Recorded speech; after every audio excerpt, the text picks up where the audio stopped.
Good evening all and welcome, and thank you all so much for being here. It means a lot that you choose to watch this channel. I have a chilling collection of scary stories in the rain for you to enjoy, but for now, it's time to get comfortable and let the darkness take control. I grew up in a rural community in southern Ontario. It was one of those places where everyone wears camo, and when deer hunting opens, everything becomes deserted. As a kid, I spent the majority of my time in my forest playing alone, as my sisters weren't too fond of leaving the house, and my closest friend lived a few kilometers away. My favorite pastime was finding anything I could hit things with, stick, axe, hockey stick, and just run around the woods for hours practicing my combat skills against those poor and defenseless trees. Every day my bus would drop me off at 2:55, giving me lots of time to defeat my wooden enemies before my parents returned at 5:30. And once it was summer, I was out there from the moment I woke up. But I was always sure to be back and in the house before my parents got home, so they couldn't catch me messing around with a splitting axe. This was my nightly routine from ages 9 to 13. By around age 13, the act started to get boring. I knew the forest like the back of my hand and finally had worked hard enough to buy an Xbox. One summer the internet went out, ruining my game of Medal of Honor, so I decided to do the one thing I had done a million times before and go get lost in my forest. It was about 10:30 a.m. I knew I had plenty of time before Dad got home. This being southern Ontario, the only thing that I was remotely scared of were fishers, combined with the fact that I was no longer interested in fighting trees. I only brought with me my fancy pocket knife that I had obtained from my father's police cruiser. I ran into the forest, up the main path over a ridge, and scaled it like I had many times before. I was gone 20 minutes when things started to feel strange. For some odd reason, I felt like I was being watched. I had never seen anyone but my neighbors in my forest before, so I immediately tossed the idea aside, thinking that I was just being overreactive. I kept running for another 10 minutes when the feeling starts to get stronger. I suddenly felt as though I was somewhere I shouldn't be, as though the branches overhead started to get thicker and everything grew darker and quieter. Occasionally I would hear this strange sound, which was unlike an animal I'd ever heard before, but more like the bell on a bike with an odd echo to it, almost like a metallic cricket. I decided that I should probably head home and check the time on my phone. It was barely 11 a.m. It was then I realized I had no idea where I was. Keep in mind that I knew every inch of this forest, from the roads that border three sides to the lake that borders the other. I had hiked every inch of it numerous times before, yet I had no idea where I was. And then things began to get stranger. I looked down around my feet and saw a bunch of metal buckets and various other metal tools. This is when I heard a voice. It seemed like a child calling for me by name. The voice was light and seemed to flow effortlessly on the wind. In my panic, I assumed it was one of my sisters calling for me to come home, so naturally I called my sister's name back. When I got no response, I took up my phone and began calling. But this, being the middle of nowhere on the Canadian Shield, I had no service. I looked around and out of the corner of my eye saw something dark behind a tree. I looked around me and saw laying in the ground among the buckets a rusted red bicycle, like one you see from the 50s in an anti-nuke poster, and the bike seemed to be in one part of the forest that light was shining through, kind of staging it. I quickly opened my camera and took a picture, thinking my eyes were playing tricks on me. And then I heard it again, but this time the child sounded like they were almost singing my name, breaking it up at the syllables. I started to quickly walk away, hoping that I would end up anywhere but this area, but the voices seemed to follow me, and I kept seeing glimpses of something running behind the trees, keeping pace with me. So naturally, I started running as fast as I could. I ran as quickly as my legs could manage, not caring for the branches that would whip me in the face and eyes, and after 15 minutes of running, things started to look familiar. I ran down a massive hill, and the trees started to become much more open and brighter. I slowed down and began to walk, too terrified to check behind me. Once the feeling of impending doom settled, I finally mustered the strength to turn around. The moment I turned around is a moment I will never forget. I turned behind me and through the trees and saw my house, as if I had been running away from it the entire time. Thinking that I must have just gotten turned around and was absolutely hating the idea of running back into the forest, I walked towards the house. As I was probably 100 meters from it, I heard a spine-chilling shriek emanating from the forest behind me, similar to the sound of a mountain lion screaming or raccoons fighting, but it was far louder and seemed to be coming from not just one place but many at once. I sprinted the final steps to my house and did not turn back. As soon as I entered the house, I came face to face with my father, who was sitting at the kitchen table. I looked at the clock on the wall and saw it was 4:45 p.m. I have no idea what happened in the 5 hours between the time the photo was taken and the time I got home. All that I remember is it took me roughly 30 minutes to get in and 20 to get out. I went right into my room and stared at the photo on my phone, assuring myself it had happened, and that I had seen what I'd seen. This was almost 5 years ago. I still find myself looking at the photo to show myself it happened, and I didn't just go mad. After that day, I decided that I would not venture out into the forest alone, and started a new character on Skyrim to assure I wouldn't want to go outside even if the internet was down. My parents moved out of that house this past summer and into the city. I still love going outside and even found myself working in isolation camps in the middle of the Rockies this past summer. Yet I cannot go alone outside or past the calling range of a friend. I have no idea what occurred that summer. Nothing paranormal has ever happened to me before or since that date. My mother grew up in Paraguay. It's a small third world country. The area where my mum grew up is especially rural in the countryside, where most of the people were poor. Her house was across from very thick woods that stretched out for miles. One afternoon before it got dark, my grandmother and mother were outside. My mum was about 7 at the time when she spotted what she described as a beautiful little white baby chick. She always loved animals and enjoyed catching them, so she wanted to catch it. It kept running away from her, even though it seemed like she was just about to catch it multiple times. After a while, it seemed like she was running in circles. My grandma came out of nowhere and yanked my mum's hair. My mum said at that moment she was broken from a trance, that the sun had already set, and she was actually very deep in the woods. My grandma really tried to explain to her that El Bombero almost succeeded in taking her.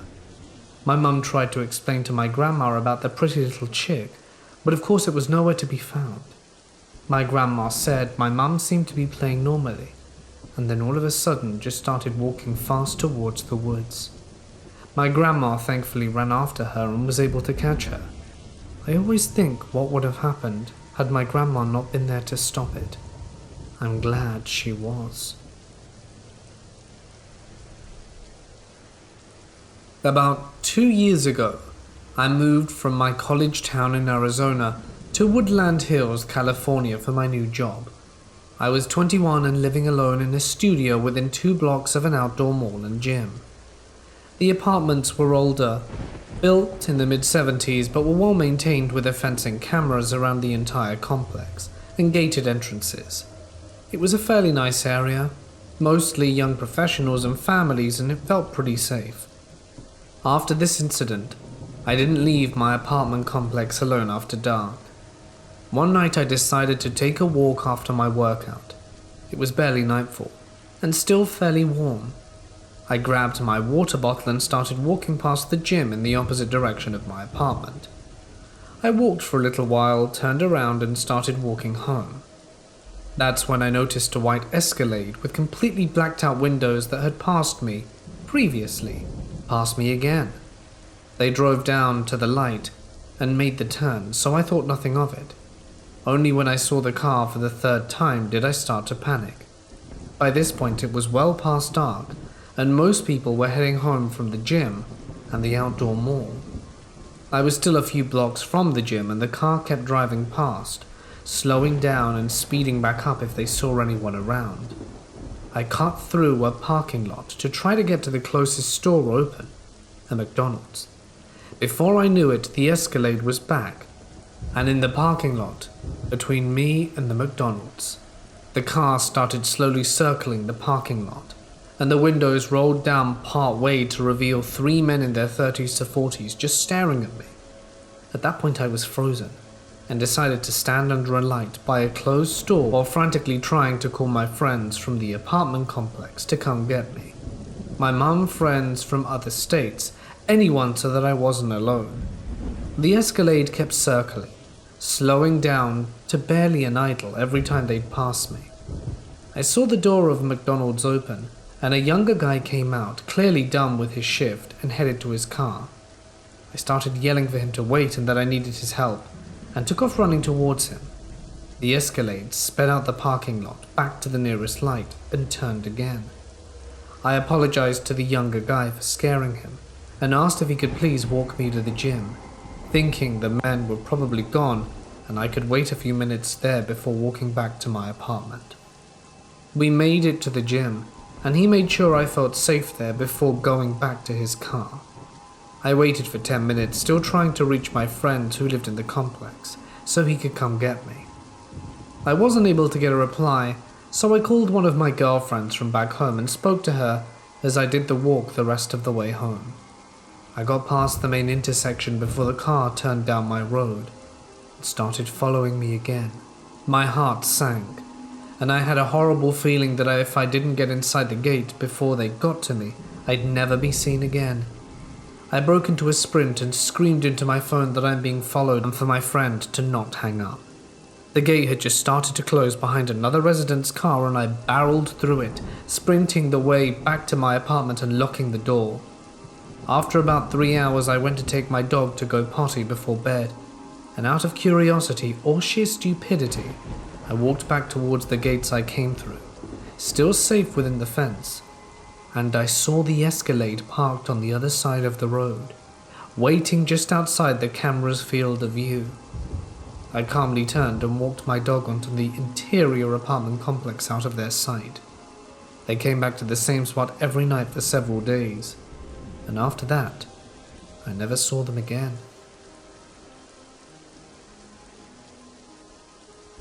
I met my wife when I was 26. I suppose it can be considered ironic, really, that it was a funeral which brought us together, especially considering the events I would experience upon moving in with her. I was never really a believer of the paranormal. I guess if we have to apply labels to ourselves, mine would be of a skeptic. Of course, like most people, I had watched various videos on the internet, read stories of hauntings, and occasionally indulged in the odd horror film or two. But my interests were only ever viewed from an outside perspective, and could only really be considered academic at most. Without a frame of reference, I found it hard to believe in these stories, and view them as anything but stories. That would soon change, however, as we quickly fell in love, and I moved in with her shortly after. She had told me about the house before I moved in. She had been living there for 10 years, before she had even met me, and by that time there was a lot to tell. Her friends had all experienced something there. They each had their own tale of the unknown. One of her oldest friends had an experience while staying over for the night, witnessed what can only be described as the outline of a woman moved slowly through the room before dissipating abruptly into the darkness. He never slept alone in the house again. My soon-to-be stepchildren would often, when young, point to an empty space in the corner of a room and innocently ask, "Who is that lady?" A horrifying experience, of course, but discountable on its own. If it were not for the other children who would always say the same thing. Every single time they visited our home, it would always be the same question, and it would always be the same corner of the room. Things would only get worse.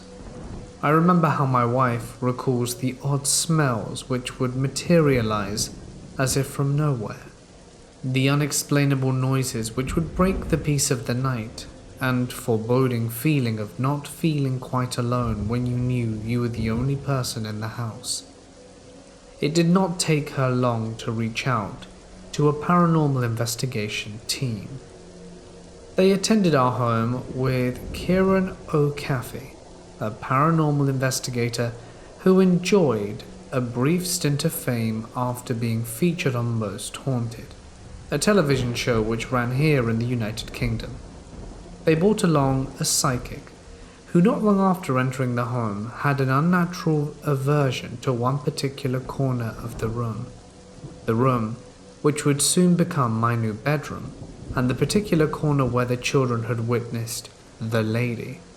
Without any prompt, the psychic explained to my wife that the previous occupant of our house, a woman, had ended her life via rope in that very corner. She finished her reading of the house by sketching a picture of the apparition, a drawing my wife still keeps to this very day. Suffice to say, all of this did little to alleviate my wife's concerns. And this is where I come in. Poor naive me, brazen and full of all the misplaced logic that only a skeptic would apply to a situation which so clearly required it. Well, I even decided that our bed would go in that corner of the room. Looking back now, I can only lament at my childish bravado. My first night was unremarkable, of course. There was the typical excitement about me moving in, but nothing which could be considered otherworldly. At that point in my life, I knew I wanted to be a writer, but lacked any real motivation. That did not stop me, however, from tapping away at my laptop until the early hours of the morning, while my wife slept soundly in the corner. Around 1 in the morning was when it started. It began slightly at first, but it quickly became more noticeable as the minutes progressed. A sound, a noise of sorts. It sounded like scratching, and it was coming from the direction of our bed. I paused my work for a second and turned quickly around in the darkness, my ears directing me towards the source of the noise. My wife was still sleeping in the corner, her face concealed by the shadows. She lays stationary, blissfully unaware of the unnatural sound which had itched its way from the wall near her head. Now, however, I gazed into the blackness of the room. The noise could no longer be heard, almost as if it were never there. A fleeting shimmer of imagination jolted into existence by my wary, fatigued mind. The room all of a sudden felt tight and confining. The walls, although stationary, appeared to have moved an inch while I was busy, closing themselves while restricting my movement. It was an odd sensation, one which burrowed deep, one which felt as if it would be with me for quite some time to come. Chalking the whole feeling up to exhaustion, I closed my laptop and quietly climbed into bed next to my wife. Predictably, sleep came soon. "What are you doing?" I inhaled deeply, my body swaying somewhat as my consciousness returned to me. "Baby, what are you doing down here?" It took a second for my mind to return to me, but when it did, I found myself awakening abruptly, standing on my feet in the middle of our pitch-black kitchen. "It's just after 2. Are you okay?" Even through the darkness, I could see the concern etched into my wife's beautiful features. Her eyes were wide and telling as her lips repeated her plea for answers. "Are you okay?" It took a second to collect myself, my confusion crippling in a heavy sort of way. "I am," I began, my mind struggling to comprehend what was happening. "I think I was just sleepwalking," I added. My words sounded more of a question than a statement. My wife looked me over once before the concern drifted from her face.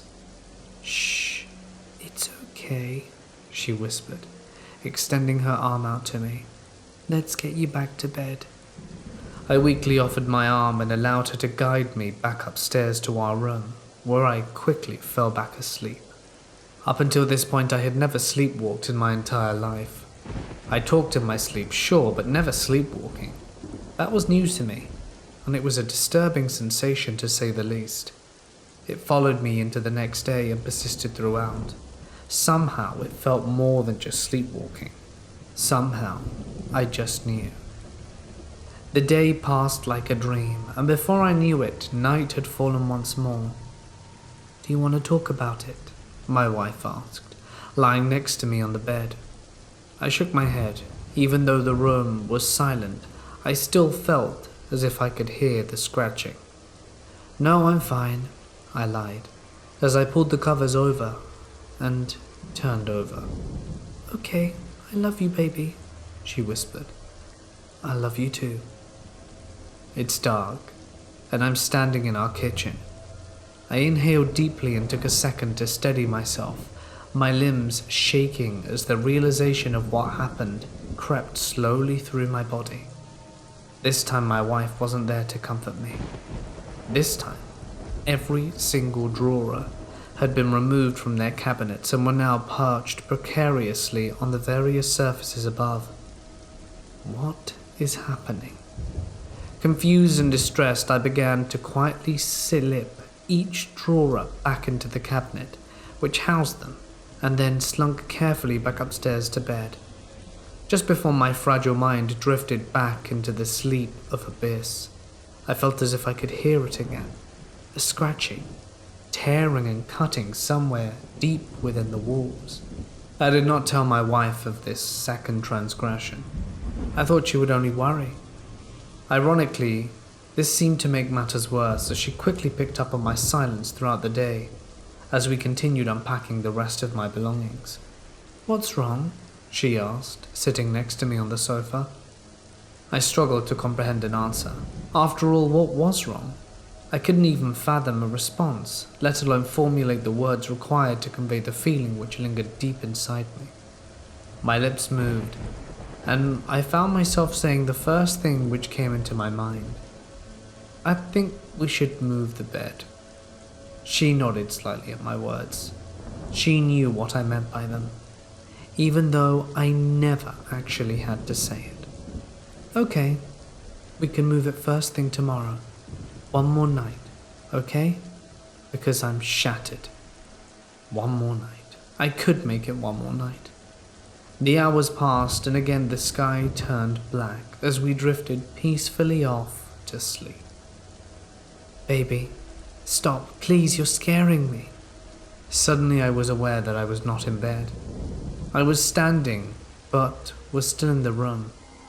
A few seconds later, I realized I was standing upright on the bed facing the wall. I looked down at my wife, the horror clear even through the darkness. "What?" was the only word which seemed to come. She was shaking, obviously.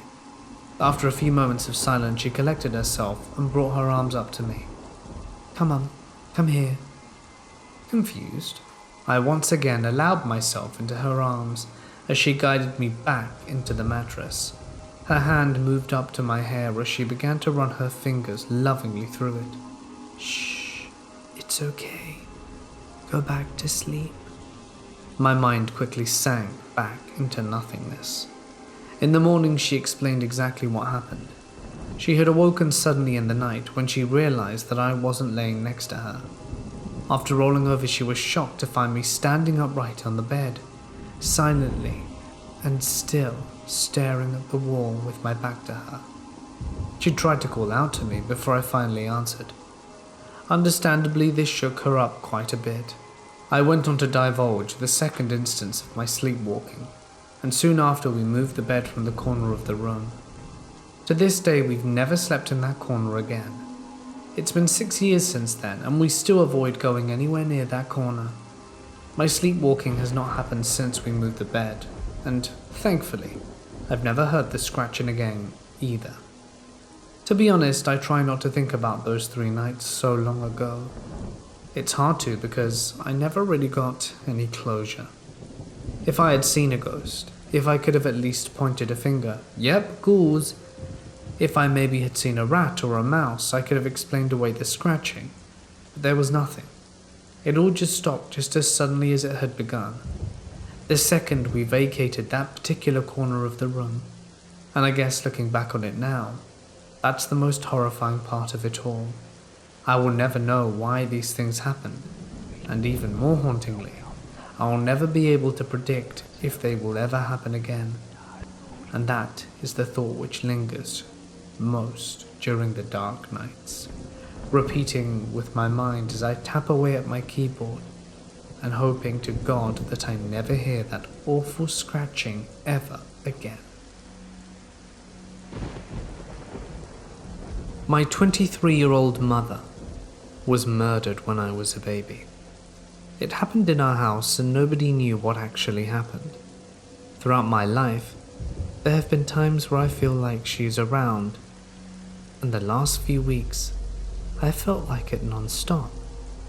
I don't have any form of audio or video to prove this, but I feel her, and I've seen her in dreams for years. So for a little backstory, her life was tragically cut short in 1998. I was 2 and the youngest of 3 children. I was the only one home when she died. My dad, brother and sister were on a mini trip for the week. I think why I feel her and my siblings haven't is because when she passed away, she knew I was still home, and I think she wanted to protect me and just hasn't ever left. So the house I mentioned where my mum's life was cut short, I used to see shadow figures pretty commonly.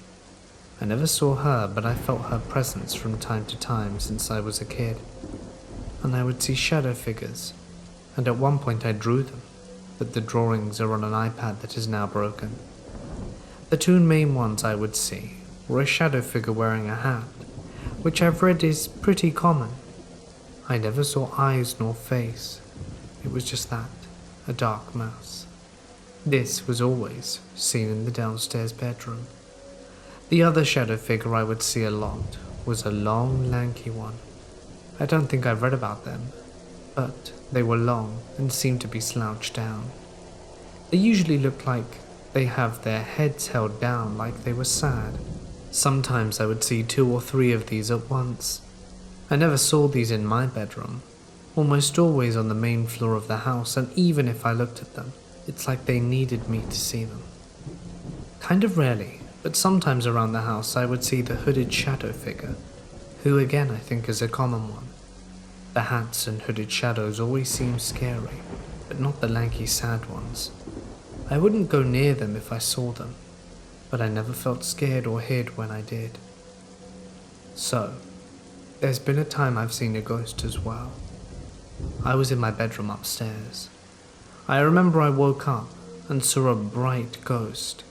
I could see his face and uniform, and he told me to get out, which is when I moved my bedroom from upstairs to downstairs. The ghost almost appeared to look like a Civil War or colonial man. I'm not a history person, but he was definitely old-timey. The last story is one of my brother's friends that used to come over all the time and would always hang out in the basement. The basement was unfinished when we moved in, but we finished it, and the bathroom in the basement was always scary to me. It always felt like I was being watched in there, even though I never saw anything. So anyway, my brother's friend one day went in there and ran out and had my dad call his parents to pick him up. We didn't know why for many years, until one day he told us that he saw a full-bodied apparition of an old man with a big beard in there. After that, he never returned to our house. After we moved, I've never seen a shadow or ghost. It's been 7 years now, and I still feel my mum's presence, like I used to, in the old house. I'm a female in my late 20s, 5'8", 135 pounds, who would be described by her friends as very adventurous, immodest, uninhibited to all, too eager to press the boundaries of her experience, and just a tad crazy.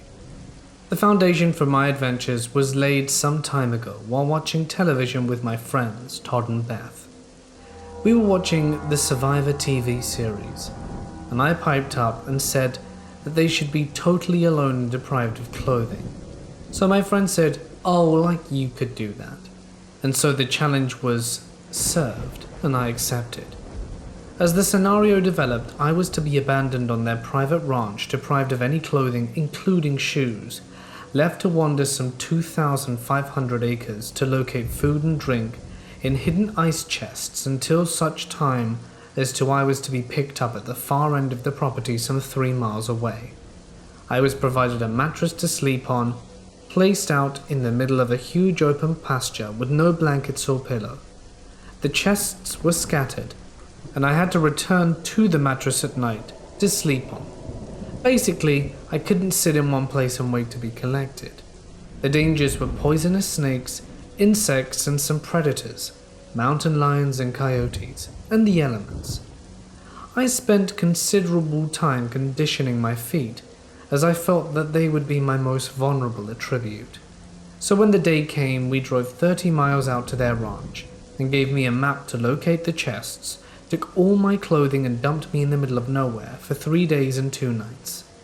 At the end of the weekend I was picked up, filthy, sunburned and tired, but I felt victorious.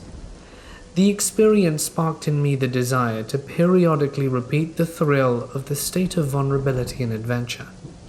Several times a year I repeat it, although I do find myself without my friends' participation. I do always coordinate with them when I'm going, and to take a cell phone with me. I take minimal provisions, park my car, lock my clothing in it, hide the keys nearby so I don't lose them, and then hike, explore the camp in the rugged wastelands of Texas. My camp is merely a spot where I keep a tent to hide in should it rain. I carry it in a sleeping bag that I stuff with an air mattress. I don't sleep inside it, I just lay on top of it, out in the open. My last adventure started like the others.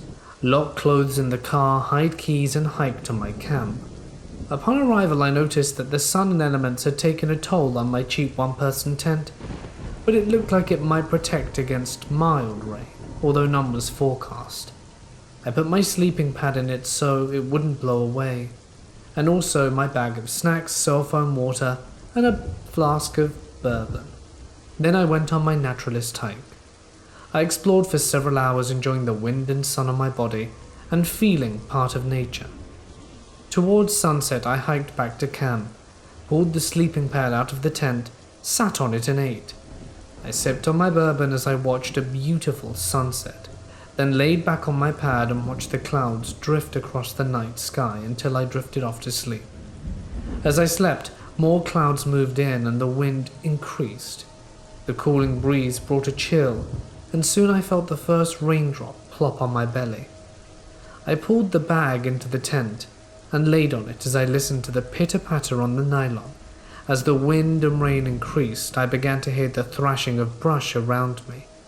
Was the wind that strong? Then I heard the snapping of limbs and what sounded like growls. Not just growls though, snarls. Then a scream rang out. Something began tearing and pulling at the tent. It started pulling the tent over and dragging it off with me inside. At this point my survival instincts kicked in and I bailed out of the tent and started running towards my car. I ran through the drenching rain and cold winds. In the dark and through the brush, scratching my body I ran. I kept hearing the snarling and growling, but it seemed to be fading. Finally, I arrived at my car, found the keys, dropped them fumbling in the dark, and after I finally found them again in the mud, unlocked my car and started it and put on the lights. I didn't see anything between the swipes of the wipers. I drove out as fast as I could, got to the front gate and realized I had to get out to open it again. I took a careful look around and quickly ran through the rain, flung the gates open back in my car and began to drive. Soaking wet and muddy, I used my t-shirt laying on the seat to sop up the rain from my hair and face. It was then I noticed I had a rather deep scratch on my right breast that was bleeding quite a bit. I tried to wipe it with my t-shirt, but it didn't help. I drove the 30 miles home wondering if I'd get pulled over on the highway patrol for being out so late, and how I would explain my situation. I got home at 4 a.m. I had just left the soggy t-shirt and shorts in the car.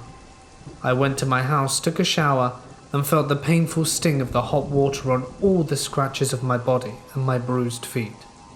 I toweled off and held a wash rag firmly against my right breast on the one particular deep scratch that continued to bleed.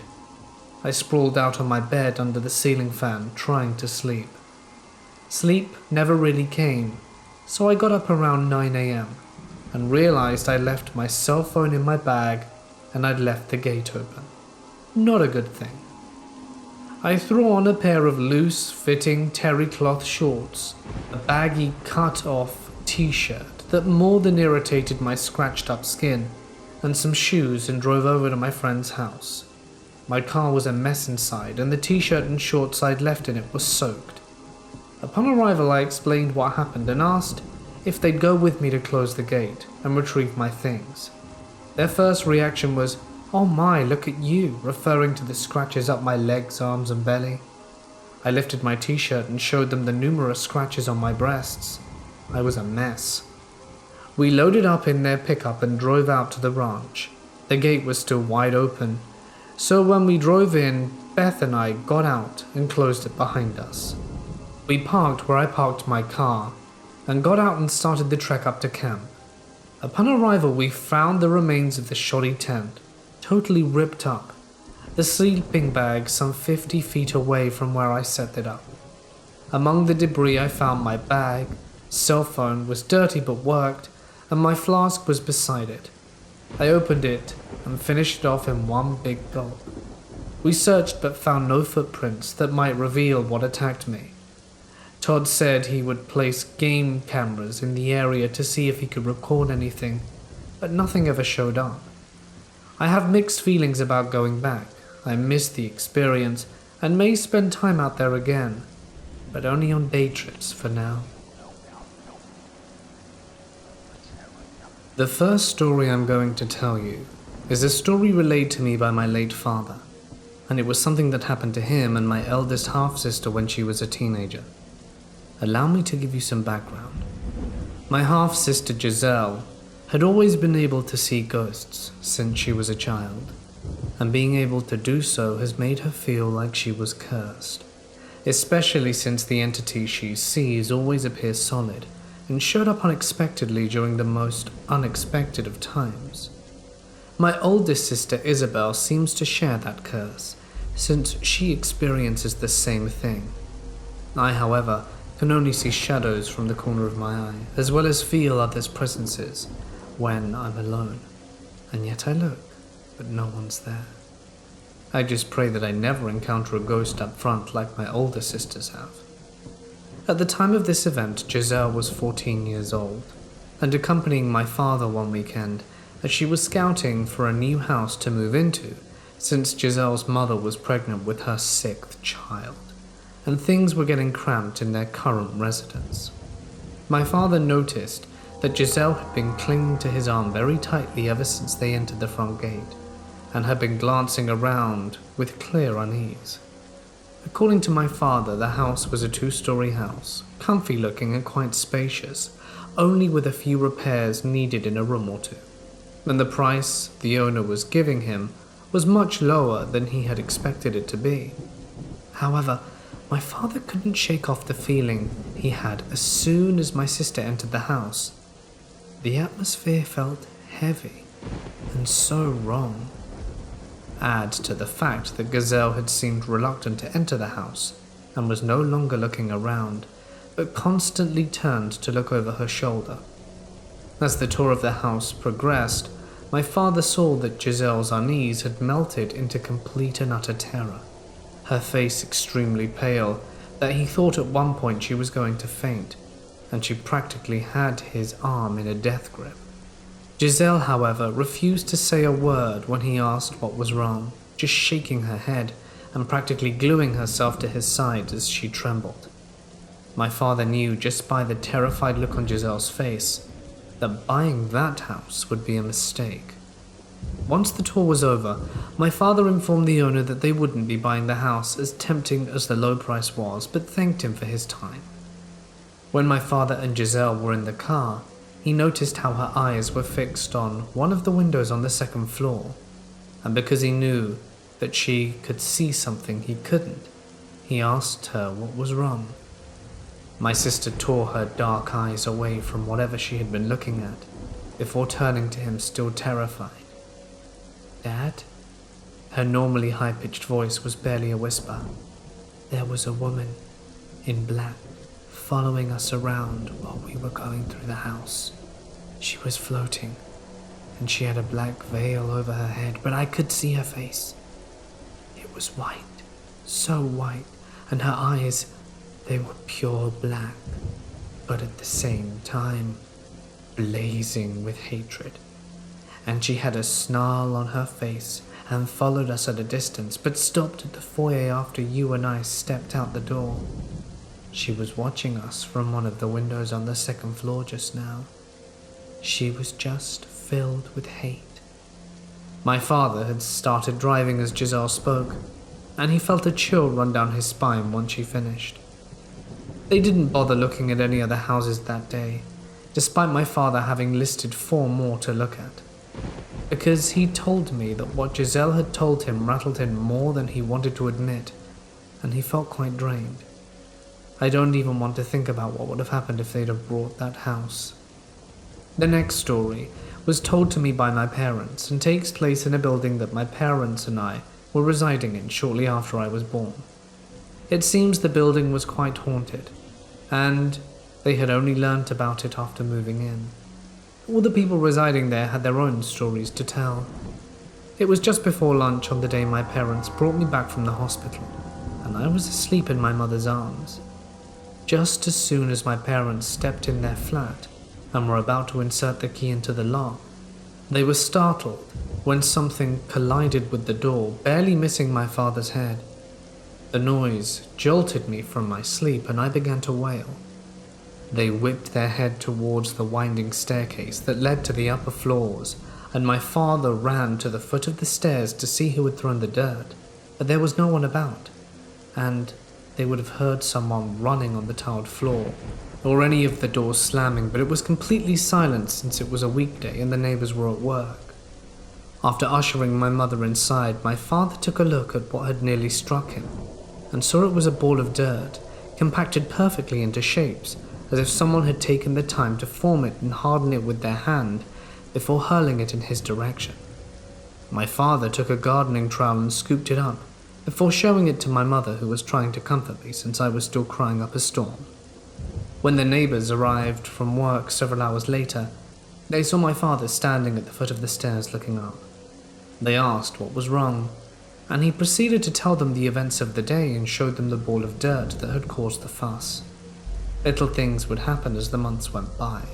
Some that were harmless, others not so. Sometimes when my father was at work and my mother was carrying me as she moved about the house, she noticed how I kept shifting in her arms and laughing, as if there was someone playing peekaboo with me, even though she knew that we were the only ones there. Other times she would hear me squealing with delight in my crib when she had her back to me, and when she turned around, I would be reaching into the air as if trying to grab something. One night, while both my parents were laying in bed, gazing at me as I slept between them, they heard the unmistakable sound of someone walking into the bedroom and stopped outside the door.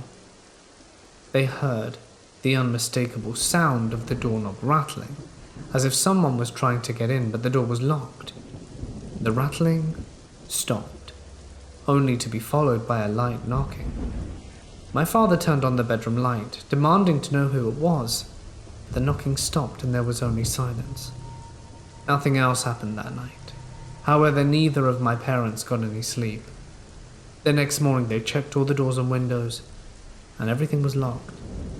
We moved out of that place that same weekend. About 2 years ago, in the middle of 2017, I was in a really bad place mentally. I was just starting to recover from a crippling addiction, and I was finally beginning to get in a good place and staying sober. For some background, I just had my firstborn child. My boyfriend, our son, and I were living with my dad in a rather large house. This was due in large part to finances.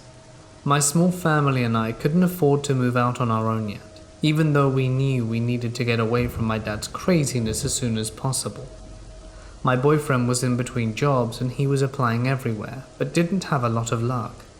My dad, unfortunately, was still very active in his addiction and had a bad habit of allowing streetwalkers he seemingly randomly found to come and live with us.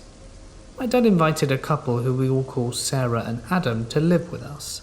They were also very active users and would often loudly fight as well as assault each other. We begged for them to stop, but our pleas fell on deaf ears, and I was afraid to call the police because of my young son. I knew they would call CPS, and that they would want to take my son away. I had a bad feeling about living with Sarah and Adam. I begged my father on several occasions to make them leave and move, but he refused because he was having an affair with Sarah and wanted her to leave her boyfriend to be with him. I'm sure this caused many of their fights.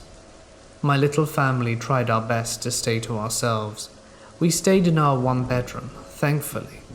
We had a full bathroom attached to it, so we didn't share it with anyone else. I would always even go so far as to keep our bedroom door locked when we weren't home.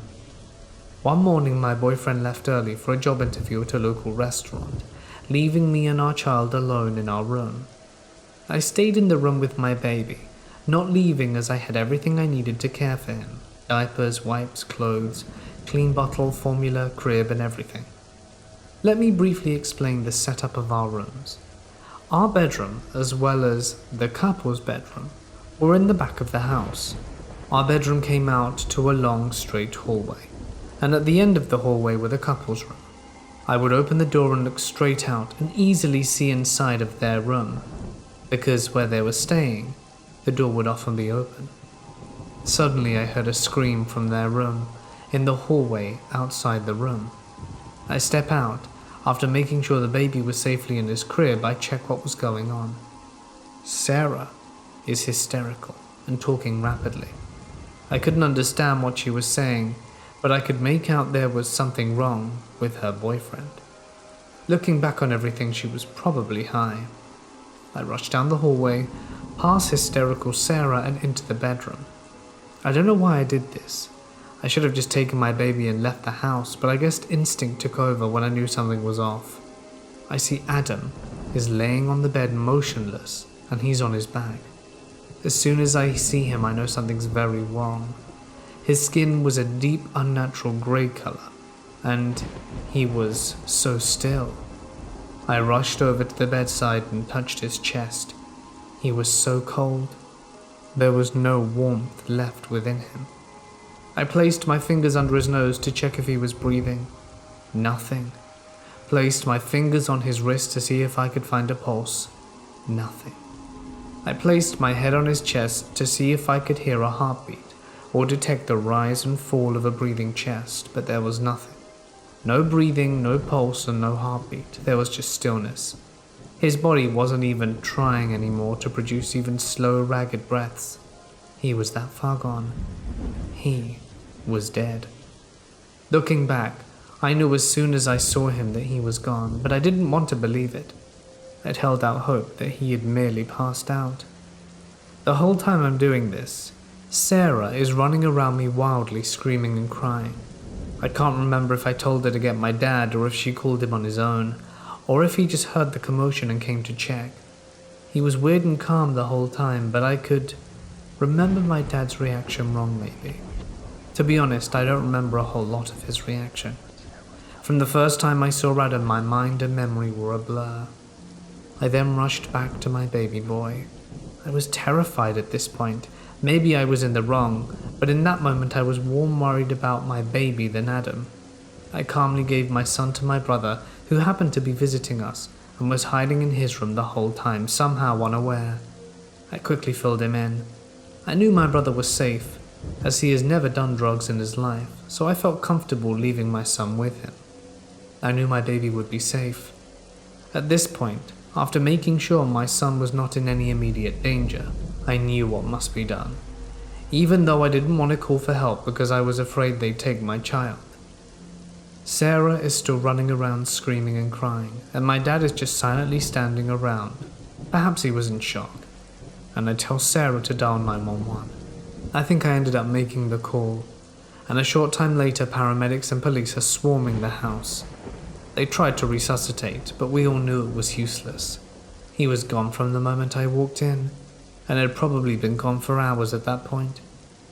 Eventually, CPS showed up, and my worst nightmare was realized. They took my baby.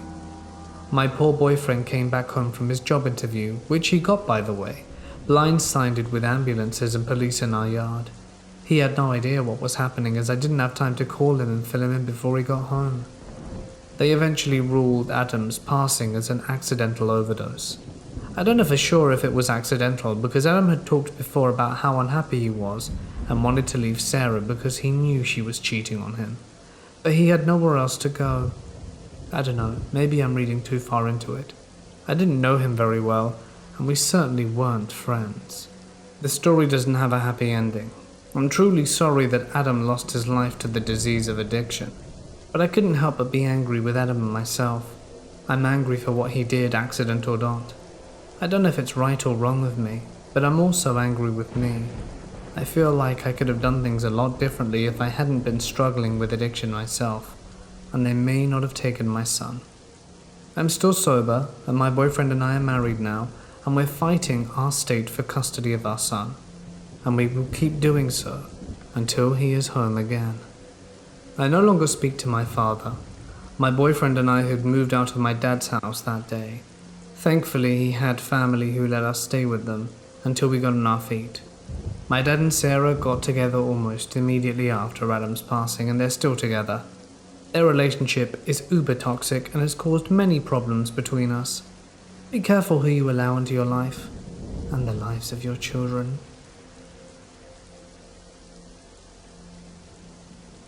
The first incident happened when I was 11 years old, in 1989.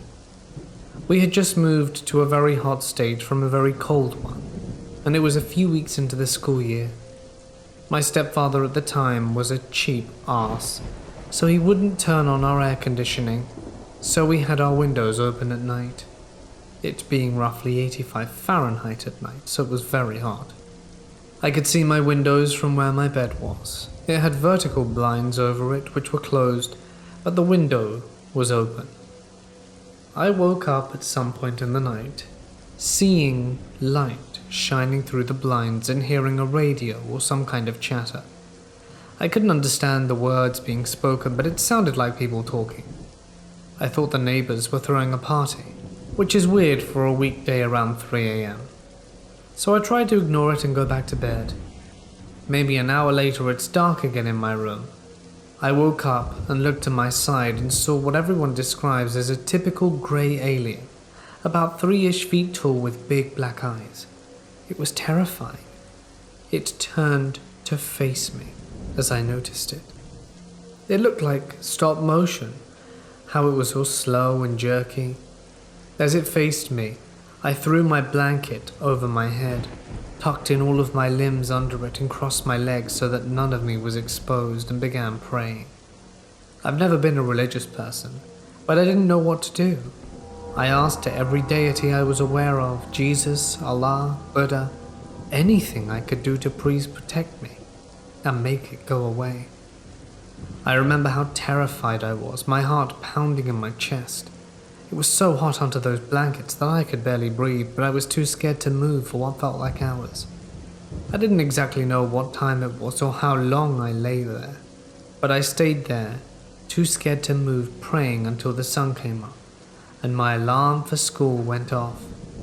Since that day, I've slept with my head under the covers every night until I was an adult, and even now I sometimes do. Soon after that, I was diagnosed with an incurable, yet manageable autoimmune disease. Not that they were related incidents, but I feel like it's relevant to mention. In my search for answers, I saw a psychic once, who was positive I was full of crap. She said that their appearance was related to my illness, but I'm fairly sure she didn't know what she was talking about. A few years ago I got hypnotized and EMDR done, related to these memories. Out of the hypnosis I remembered that there were 3 of them, 1 in my room and 2 outside my window. The hypnosis also brought up a memory of a different night in the same house, where I was getting a drink in the kitchen late at night. The idea was conveyed that they were hiding under the kitchen table, and they were or are always around, watching. I don't like saying the word alien because I'm not sure what they are. They also didn't look exactly the same way they're depicted. They don't look organic or fleshy. They look very angular and sharp. 99% of the pictures that you see online are fake. At least they don't look like what I've seen. I saw one picture taken in the dark next to a car where you can see one off in the distance illuminated by flash. But that's the only time I've ever seen media of it potentially looking like what I saw. The therapist that did the hypnosis thought I had some kind of abuse, and that's where the PTSD came from. But no matter how hard she poked at the idea, it never panned out. I don't think that ever happened to me, as in it doesn't explain the other memories that happened way later when we moved out of that house and away from my stepfather, the only one who had any potential to try and hurt any of us. The hypnosis revealed a much earlier memory when I was around 7 and living in the aforementioned cold state. I remember standing in the snow in the middle of the night. It wasn't cold, but I was barefoot, and I saw a woman in a red dress. She was one of them, big head, scary eyes, and was taller than the rest, and I felt safe with her, like a friendly mum or family vibe. There were other people out in that snow too. Some were walking somewhere, I don't know if they were going very far, and there were ships in the distance. There's a specific feeling I get even now which reminds me of exactly that feeling of standing in the snow, when my body is warm but the air all around is cold and dark, like familiar and comfortable but lonely and isolating, like warm and cold at the same time. The second time I saw them, I was still living in a very warm southern state in a different house with a different stepdad. This one was actually amazing. I found myself waking up sitting on the floor in our kitchen across from Helen Hunt, the actor, at the time. Mad About You was pretty popular and I had a bit of a crush on her, you see. I was confused because I woke up sitting cross-legged and also Helen Hunt was smiling, sitting a foot away. "You don't really look like this, do you?" she said. "No, but I thought you would be more pleasant than you." I noticed around the corner in the other room, hiding behind a chair, there was one of the aliens. I felt that I was angry, so I asked her what her deal was, and she told me not to worry about them, that they were just jealous of people. I didn't understand what that was supposed to mean other than be dismissive. The fake Helen Hunt made me feel safe. I figured she went out of her way to look for this, and to make it more pleasant for me, so that others may show concerns for my feelings. Maybe they can't all be bad. I felt like she was protecting me from the scarier ones, but they were also present. But she seemed like she was in control. My paranoia said that they just wanted me to be convinced. and I talked with her some more, but I didn't remember any of it, other than it being a generally pleasant experience, besides how strange it was. There were other small pieces I remember, odd situations that happened around the same time. My sister waking up late one night scared because she saw a light move outside her window. I watched as there were power lines and you could see stars moving back and forth over them, using the wires as reference. I couldn't have seen the satellite, or stars or planes. They were literally dancing around. My sister and I were too scared to sleep, so I told her I'd sleep on the floor to keep her company. I asked her as an adult if she had any memories about them, but she told me she did not. Not even the light incident? There was this odd dream I had been given a task in, which was to catch a fish. Then the dream would repeat itself and give me a slightly different circumstance. Like catch a fish, but only with a spear this time. It would repeat several times until I would become aware of it. That would break the dream logic and I would wake up. And it happened several times. I would always wake up with the same feeling of dread that happened after, and it always felt like I was related to them.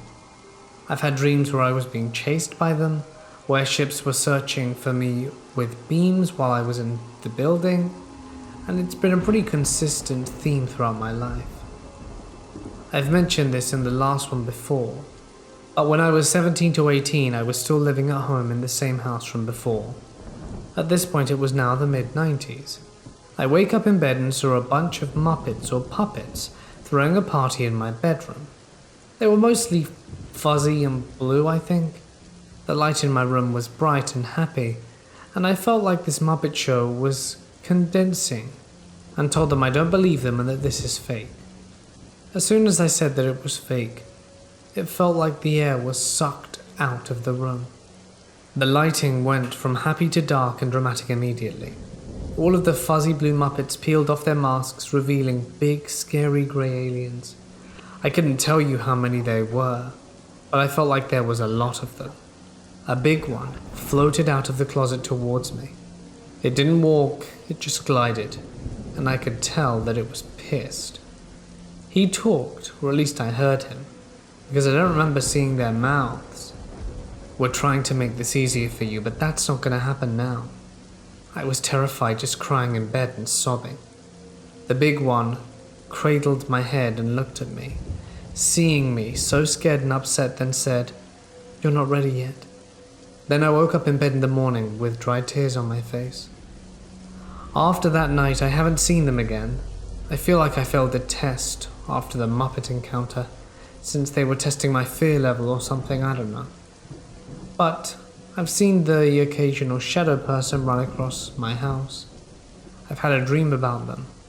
I've had 1 or 2 incidents where I felt like something was in my house and went around searching closets like a madman at 3 a.m.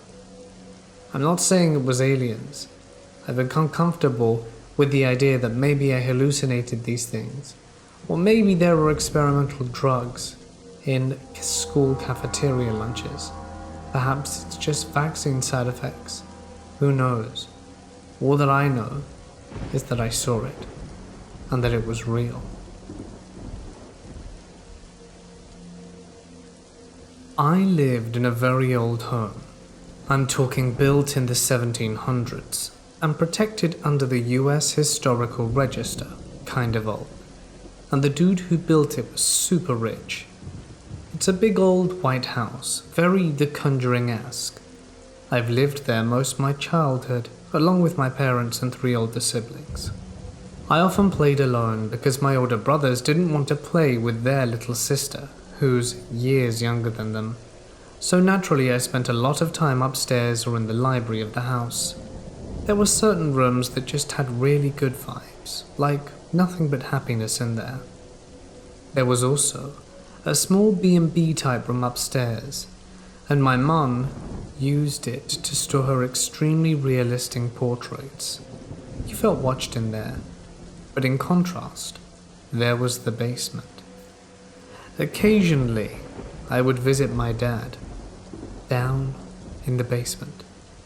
He had a small workshop, and I hated the basement. Whenever I would walk down there, it's as if something was ever so slightly pushing me back up the stairs to safety.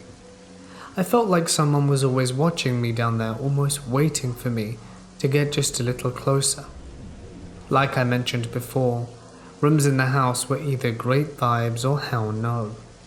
One such room was the parlor. It just felt very cold, strict and harsh. Fast forward to years later. My mother is trying desperately to sell the house as we moved for my dad's job across the state. Everyone who's even rented it was out of the house a few months later. One day while she was showing the house, she brought me along as we're very close, and it's not unusual for me to go with her when she's showing houses. I was chilling in the kitchen when my phone died. I'd forgotten the charger. Anyway, I spot a binder on the table. Now this is my mum's thick binder of all the tenants who lived in the house since the 1700s, and I see a tab labelled deceased, and horror enthusiast me was morbidly curious. Apparently, a small girl had passed away in my room of pneumonia. I think, okay. However, a man had also ended his life via rope in the basement. Well, that explains the vibe, I think.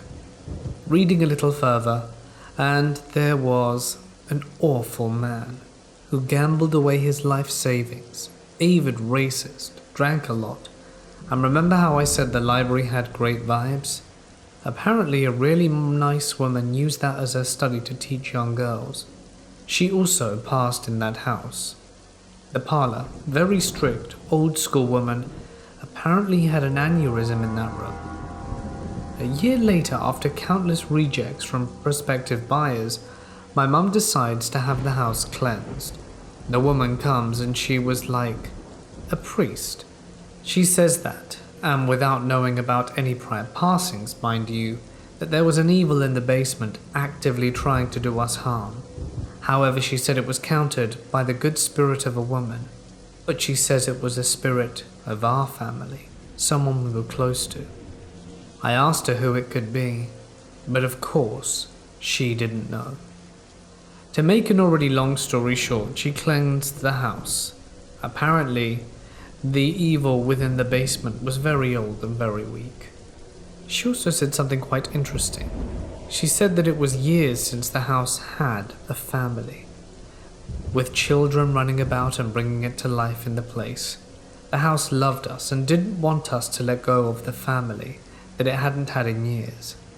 This was a few years back, so I can't really remember what comes after it, only that we eventually sold it.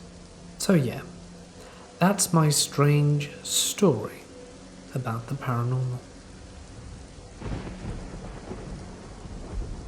Midsummer's Eve about 10 years ago. Me and my ex-significant other were planning on spending a romantic weekend at his mother's childhood home, which was now serving as a summer cottage. The cottage was located on a tiny island, and in order to reach it you had to first leave your car by the road. It was really remote, so this could be done.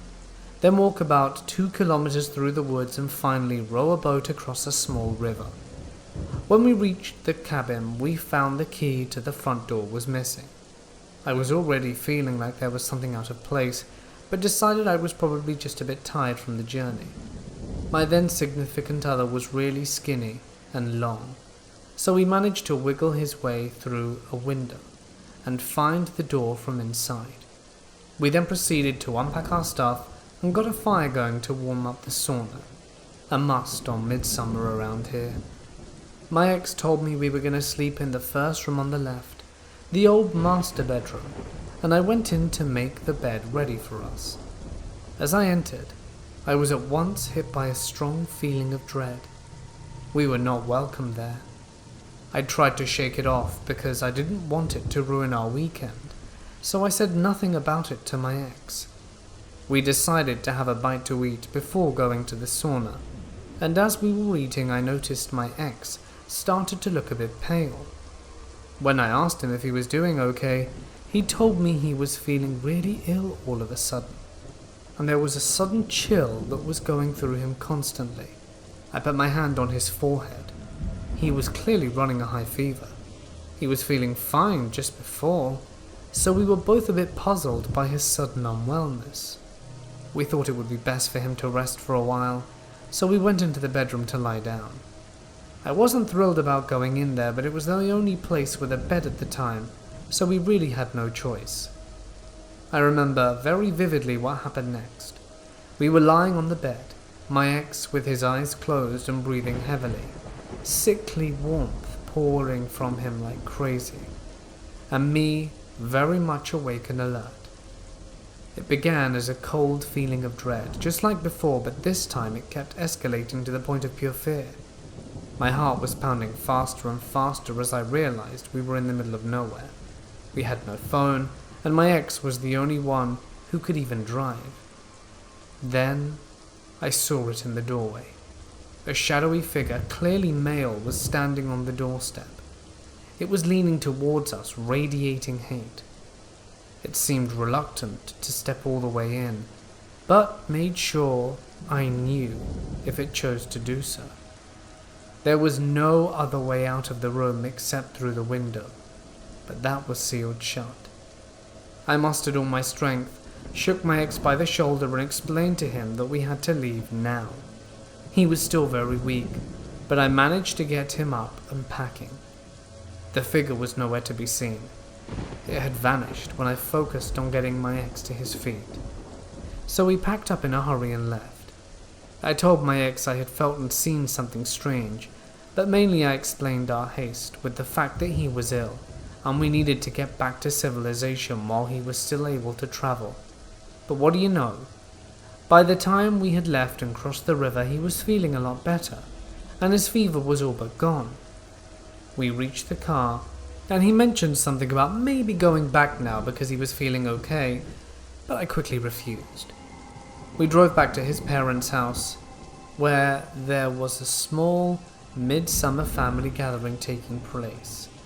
People asked why we returned so soon, but I didn't say anything to anyone about what had happened, only that we came back because he was feeling ill. We had a few drinks, chatted with his relatives, and everything seemed to be going back to normal. So much so that I started to doubt myself. Had I really even seen something? I must have been overreacting, imagining things. Then my ex's uncle speaks up. By the way, did you know that the old place is haunted? I felt my stomach curling up with fear as if I'd swallowed an ice cube stone. Yeah, it really is. I remember my dad telling me about it. He said that even before he was born there were strange things happening down there all the time, according to his own father. Then one day a weird old man appeared at the door and said he was there to help, and proceeded to draw lines across the yard with some kind of metal wire while chanting silently to himself. When the guy was finished, he said he had reconducted the energy flow around the house so that the house would from now on be left untouched by evil, then went on his way. I remember all this when my brother said he had done some landscaping at the cottage and removed a bunch of old wire that was running on the ground. I wonder if the ghost is back now. I heard he really likes to frequent the master bedroom. Isn't that where you guys were sleeping? He laughed heartily at his last comment. I just sat there feeling sick to my core. I didn't dare to ask more details about this claimed entity, why it was thought to be there, or what it had previously done to make itself known, but couldn't stop wondering what would have happened had we not left. I was 18 years old and worked in a mall clothing store. I usually worked the night shift, which meant leaving the store between 9 or 9:30. None of us thought anything about calling out good nights or walking out to our cars alone. Usually the parking lot was full of all the other workers leaving at the same time. On this particular night I was in a great mood. I had had a good evening at work and was going to meet up with my boyfriend when I got home, so I was just smiling and thinking to myself as I walked. I got to the curb in front of the mall exit door to check for oncoming cars before I crossed over to where my car was parked. It was not that far away, maybe 10 spaces from the front. when I glanced up to verify where my car was. I caught the eyes of a man sitting in his truck. He was wearing a cowboy hat, pulled down low over his eyes, as though to try and conceal his face, but he was staring intently right at me. I literally froze in place, and I have never felt fear like I did in that moment. I snapped out of my trance, and then I ran as fast as I could past his truck into my car, which was only spaces away. This was before key fobs, so I needed my keys to unlock the door. I always made fun of scary movies when the girl ran and dropped the keys trying to get in, but it really does happen that way. I was shaking so badly I could not get the key in the door, and then I dropped the damn things. I felt like I was in a cheesy movie. Seconds later, I was sitting in the car and shaking so badly, I had to sit there a moment or two before I could drive off. He had not chased me. He did not leave, but continued to sit there. Later in the evening, after I'd finally calmed down, I felt like an idiot thinking I'd gotten scared of someone's husband picking up his wife after work. The next day I returned to work, same night shift, and told everyone at work what happened and how scared I'd been, and made fun of myself for being such a chicken, but made sure that someone walked out with me later that night. I stood at the door of the mall ready to run back in if I saw anything off, but he wasn't there. I exhaled, and my friends and I went to our cars, relieved that everything was okay. The following days at work, there was no talk of my fright from 2 nights ago, and it was business as usual. About halfway into my shift, my manager walked up to me and said she needed to talk. She turned around and walked up to a cop that I had not noticed was in the store. Curious, I walk over, and my manager wanted me to tell the cop about what happened. I felt silly telling him some story, because nothing really had happened. When I finished telling him, he started questioning me about the truck. Did I know which model it was exactly? The color? The year? I finally said something about I did not want to get anyone in trouble, that I had just been freaked out a little, but it was no big deal. The cop then explained that the night before, one of the ladies leaving for the night had been taken, driven around in the back of the mall into an unlit area, and was beaten, and something terrible had happened to her. I felt myself get lightheaded and my vision went back for a moment, with it drawing on me that I had seen the guy. My description of the truck matched the description of the victims. Her guy was not wearing a cowboy hat, was the only difference in our description. That was the beginning. Our city now had several serial people, and it took them several years to catch them. His wife figured out it was her husband and turned him in. That was a scary time, and women were terrified to be out alone after dark. At our mall, and I imagine others, no one was allowed to leave alone. The mall parking lot was now lit up 360, and they had security on site making sure we were all safe. We all started a call chain between the stores to let everyone know if you saw anyone that made you suspicious or frightened, so that everyone would be aware and on their guard. And I always felt guilty for that woman being attacked. My boyfriend and I have lived in this house for over 2 years. A few weird things have happened that have made us go, but nothing scary or definitely paranormal. The most unexplainable event happened to him 2 nights ago.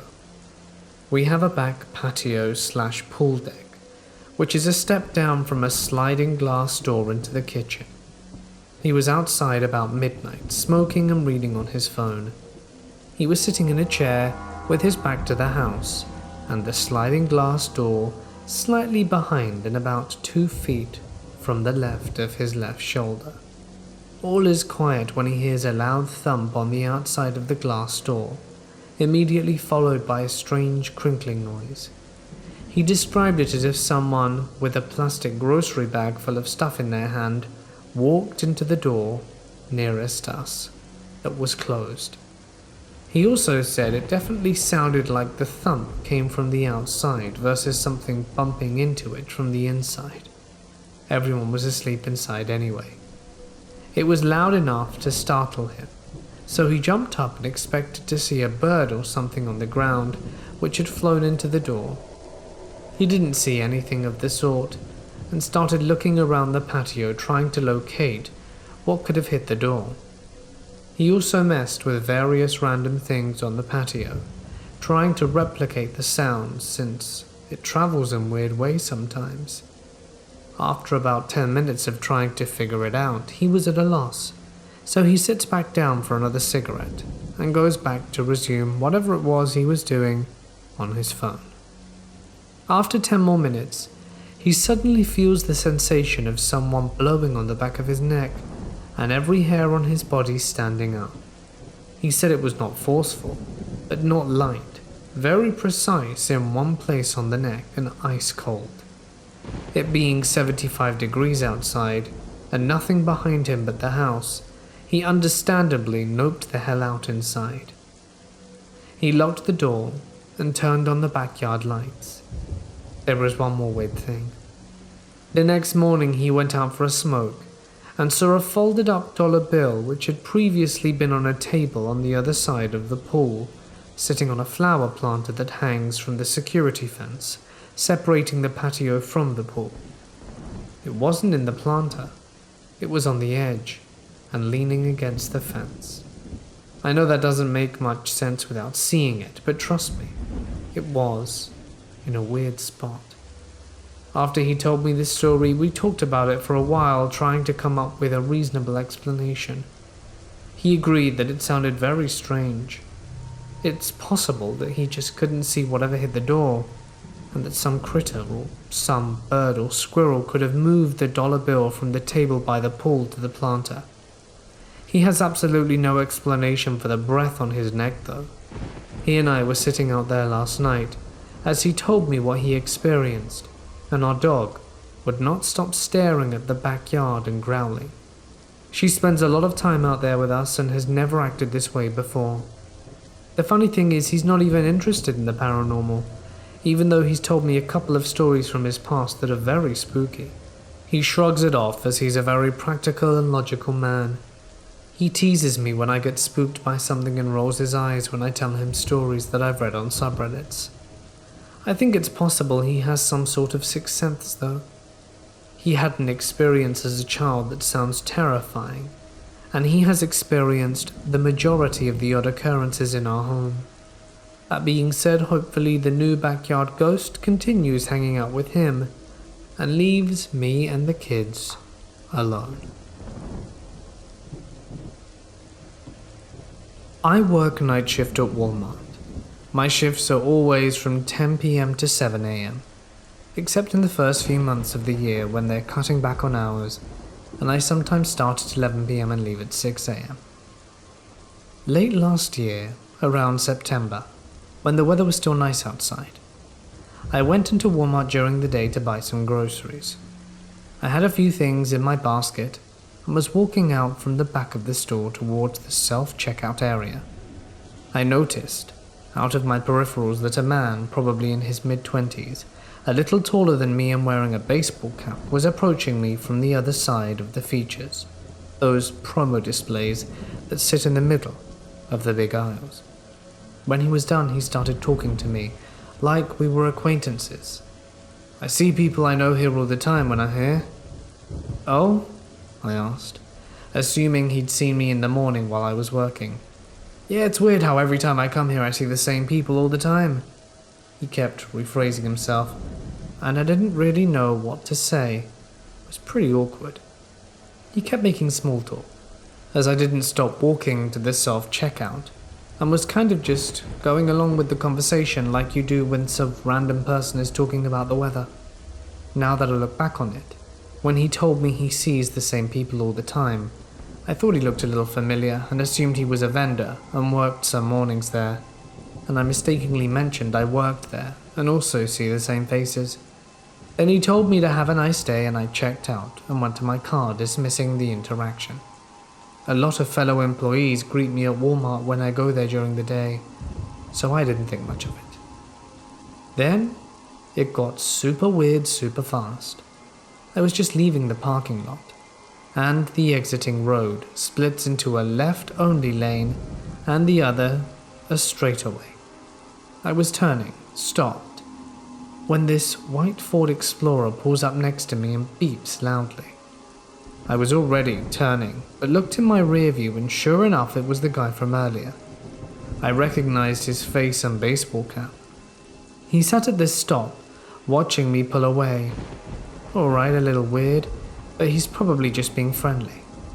When I got home, I told my boyfriend, and he immediately thought it was strange, and then said I was wrong for even engaging in conversation with this man, because sometimes some guys can get the wrong idea. My boyfriend also works with me on my shift, but his car has a blown head, so we've just been using my car to commute back and forth from work. So one nights I don't work, my car is still there if he works. Keep in mind that as employees, we aren't allowed to park close to the store. We are limiting the parking at the far end of the lot or in front of the other stores in the shopping center. I have a typical spot. I always park in front of the AT&T place, which is next to the gym, which is next to Walmart. About 2 months ago, my boyfriend said he went to walk out the car on break and saw a white Ford Explorer parked next to it, with a guy sitting within it. When he saw my boyfriend, he left.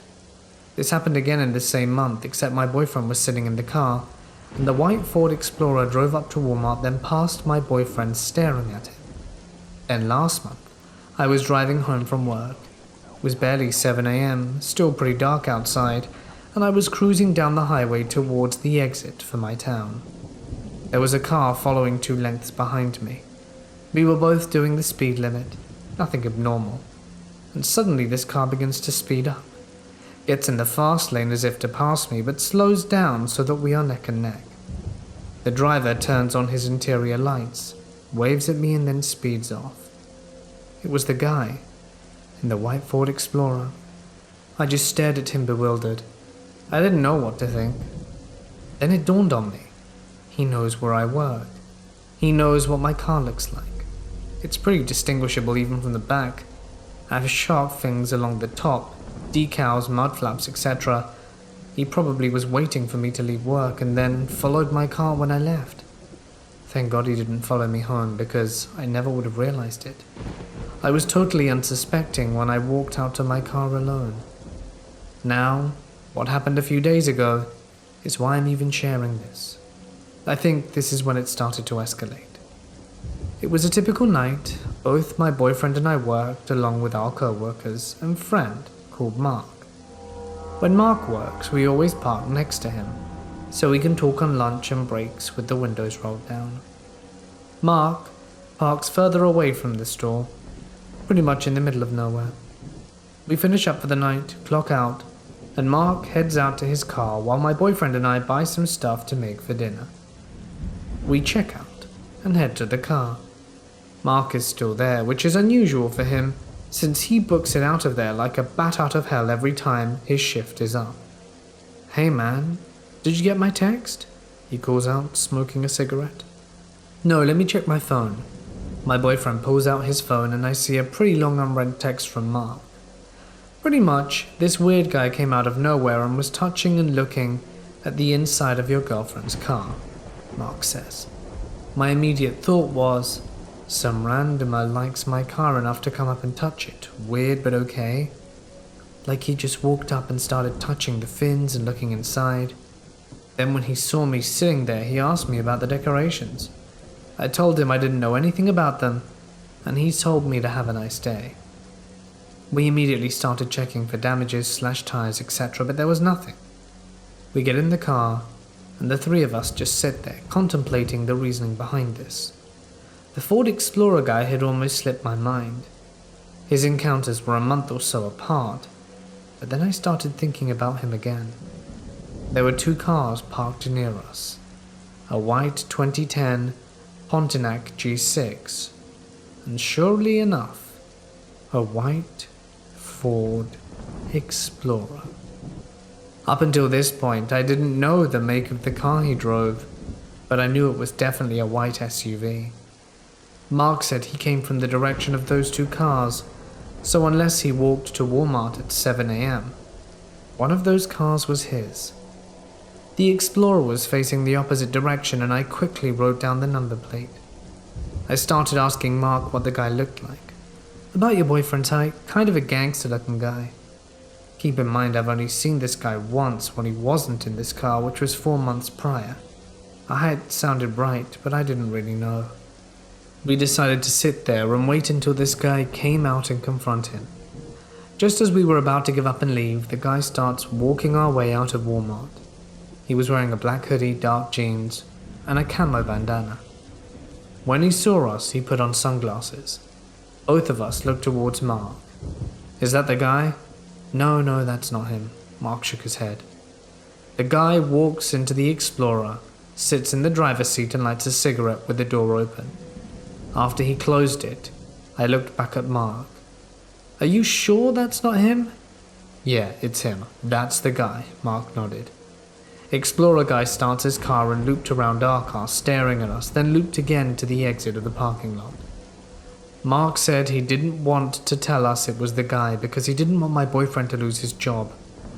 I'm pretty sure Mark would have told us if it was the guy, then some stuff would have gone down.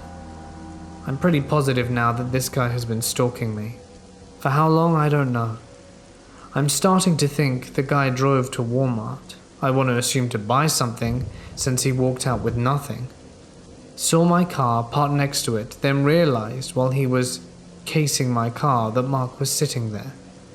So he asks Mark about the shark fins to try and make him think he was just interested in how it looked, and not being completely shady. I'm creeped the hell out, but I have his plate number. The morning before we left work, my boyfriend bought me pepper spray, and I'm now parking elsewhere, and I'm going to start asking co-workers if they'll take me to my car in the mornings when I'm alone. I don't know what I can do, or if anyone would take this seriously because he hasn't tried anything yet. Sadly, I'm a pretty dainty girl, too brave for my own good, and I couldn't fight my way out of a wet paper bag.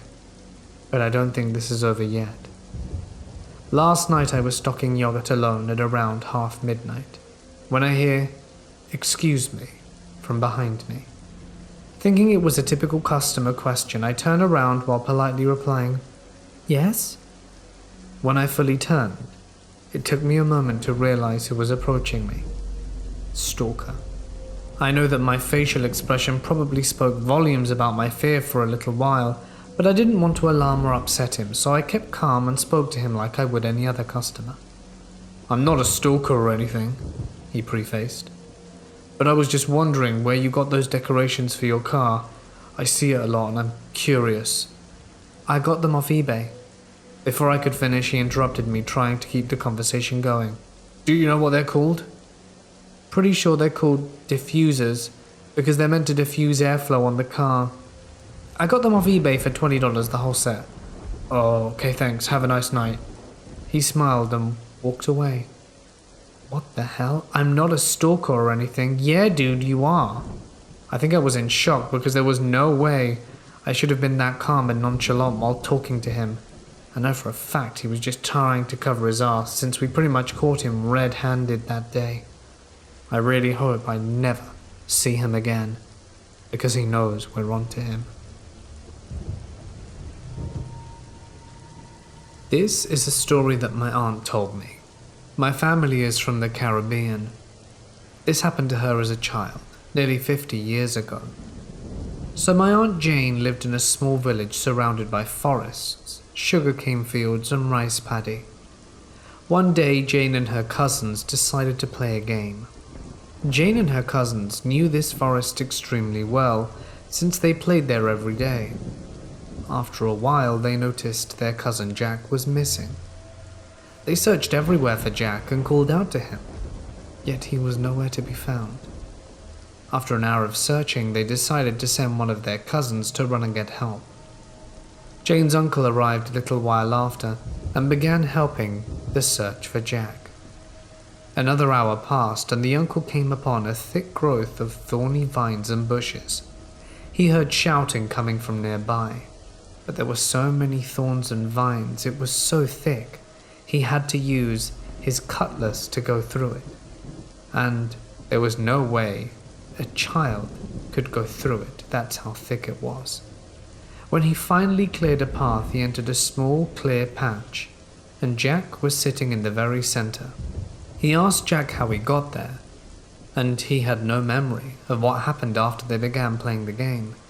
He had no scratches on him, and his clothes were clean with no dirt on them. There is no way he could have gotten in there. My aunt says my family thought it might have been a Derwent, which in folklore in these parts are fairy-like creatures that have feet that face backwards and try to lure people into the forest. I'm 14. My friend Jay is a year younger, and we're both on a mission to find the faith that's right for us. I stayed away from Christianity because I was pretty much forced into going to church when I was younger, did not enjoy it, and my older sister's ex-boyfriend Dylan introduced us to Satanism. In hindsight, should have walked away. He swears it's all about loving yourself, being your own god, and putting your faith in no one but yourself. Okay, I'll bite. Things are good for a few weeks, and then things get weird. He wants to start dragging us to sacrifices and summoning into the mix. So Jay and myself agree that summoning something sounds interesting, but we're adamant about not killing anything. We do the summons, didn't seem like it worked, and later that week, 2 dumbass teenagers started hearing weird sounds and seeing weird stuff in our homes. Obviously that's us. We decided to tag out of this mess and repent. One of Jay's friends goes to a local Baptist church that was having a lock-in, where a large number of kids are locked in a church with some pastors overnight playing basketball and religious-themed games. We decide to go. We arrive early, and that's when it gets weird. The 2 of us are walking through the church on our way, talking with a pastor.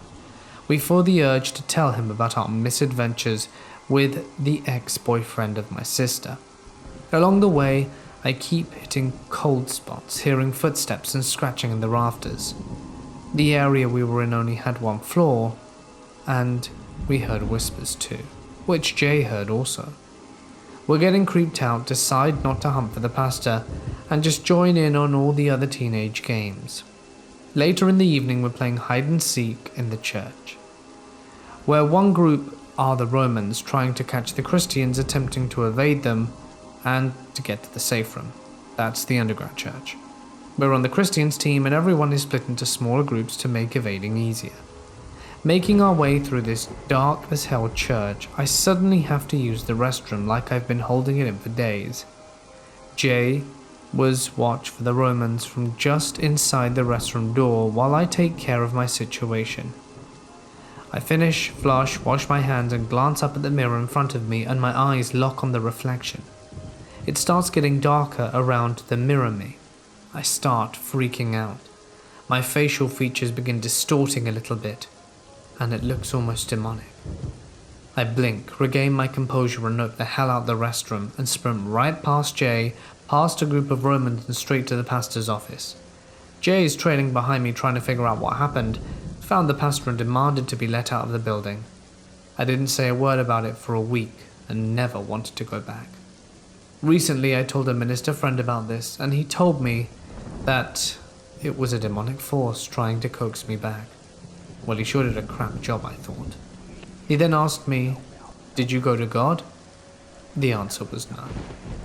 Well then, the minister friend said, he still won. He didn't go back to God, which is exactly what he wanted. Maybe so, but I found Wicca, and have been fine with that ever since. No demons in sight for now. My entire life, my grandfather has lived in a large home in a somewhat wooded area in a town outside of Dallas, Texas. We would camp out and explore the area when I was younger, before people decided to start building more in that area. In order to get to the house, you would have to turn off the main road into a cemetery. Not sure why, but the road cuts straight through a pretty large old cemetery. I like to go there on nice days and look around sometimes. It's a good walk from my grandfather's house down a road heavily lined with trees.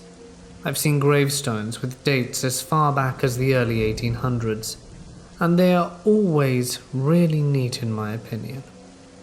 So at this point in time, I'm between homes and staying with my grandfather. It was about 1 a.m. and I'm hanging out with a friend from work, telling them about how I like this cemetery. They're interested in going to see the place and want to take some long exposure pictures with a camera that they recently got. So we head that way and I take them to where all the really old graves are. Now, I've always been somewhat sensitive to things considering paranormal. I've had a few weird experiences and tend to trust my instincts when I feel something's off. From the time I parked inside the cemetery that night, I probably knew that I shouldn't be there. My instinct was kicking in. But I ignored my gut, because my friend was excited and I really wanted to show them this cemetery and explore the surrounding woods with them.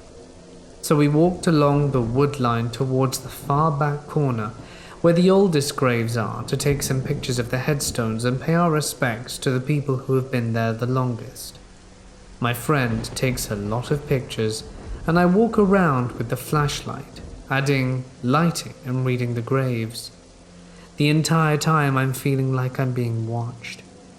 I shake the feeling and again ignore my instinct because my friend looks like they're wrapping up. They start looking through their images while I make sure we got all our trash and water bottles that we brought with us. The friend calls me over while I'm doing this and asks me to look at one of the photos they just took of some graves and the tree line. I look at the photo, a little bit freaked out. But I realize I probably need to stay calm for my friend's sake. I look up to where the photo was taken and see what the camera saw. What my friend doesn't see is in the tree line is a large black humanoid mass with glowing red eyes. I'm not sure how else to describe it, but it looked and felt like rage personified.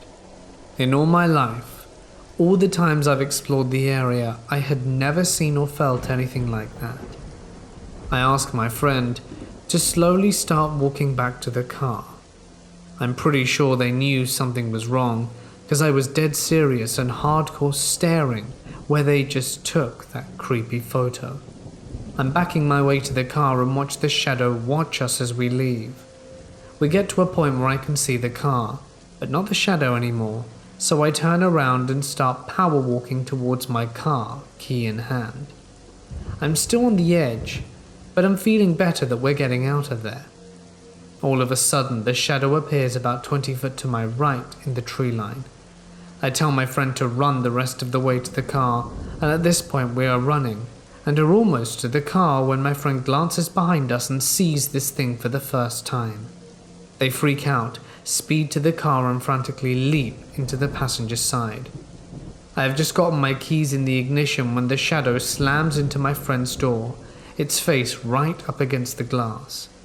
Imagine having a solid shadow, featureless, and then with two red LEDs where the eyes are. That's about what we saw menacing us on the other side of the glass. I get in the car and started to pull out as fast as I could without hitting any graves and start to drive the hell out of there. I find the official gate, even though there are plenty of other closer exits to the road, but I've always heard if you enter and leave through the same gate of a cemetery, you leave everything you found there and can't take it with you. I'm telling you now, that's all BS, but that's for another story.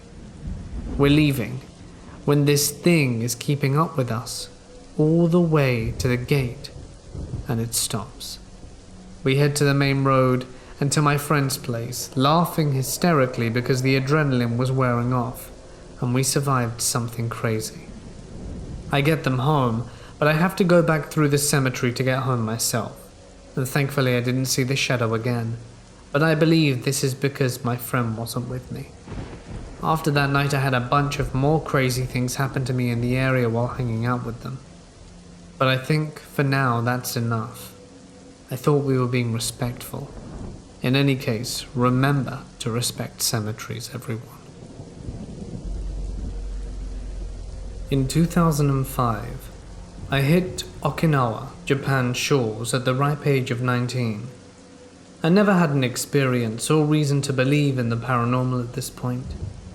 For the next 2 years all was well, drinking, smoking and having fun. In 2006, I sustained an eye injury in Fallujah, Iraq, that put me out of commission. Every Marine is a rifleman, and as I could no longer shoot, they made me a barracks manager, as my unit was deployed yet again. I was pumped for this job, as I didn't want to be discharged before my 4 years were up. That, and everyone knew it was a skate job, aka easy as hell. I had the usual problems of broken furniture and such for a while. One day a Marine comes into my office and tells me, "There's a woman in a white dress with long black hair that covers half her face who sits in the upper corner of my room and watches me as I sleep." I think to myself, this man has seen The Ring too many times. I tell him I cannot move his room and to move on with it. At this point in time, I'm manager of Barrack 5696. There came a time when Barrack 5704, diagonal from us, was empty, and we needed renovations. I was in charge of moving everyone to 5704 in order for renovations to begin.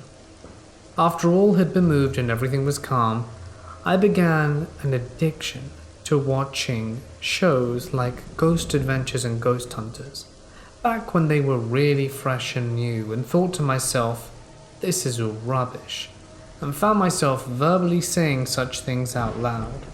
And a buddy of mine said, "Hey man, don't you have the keys to 5696? He was right, I did. It was totally empty at night.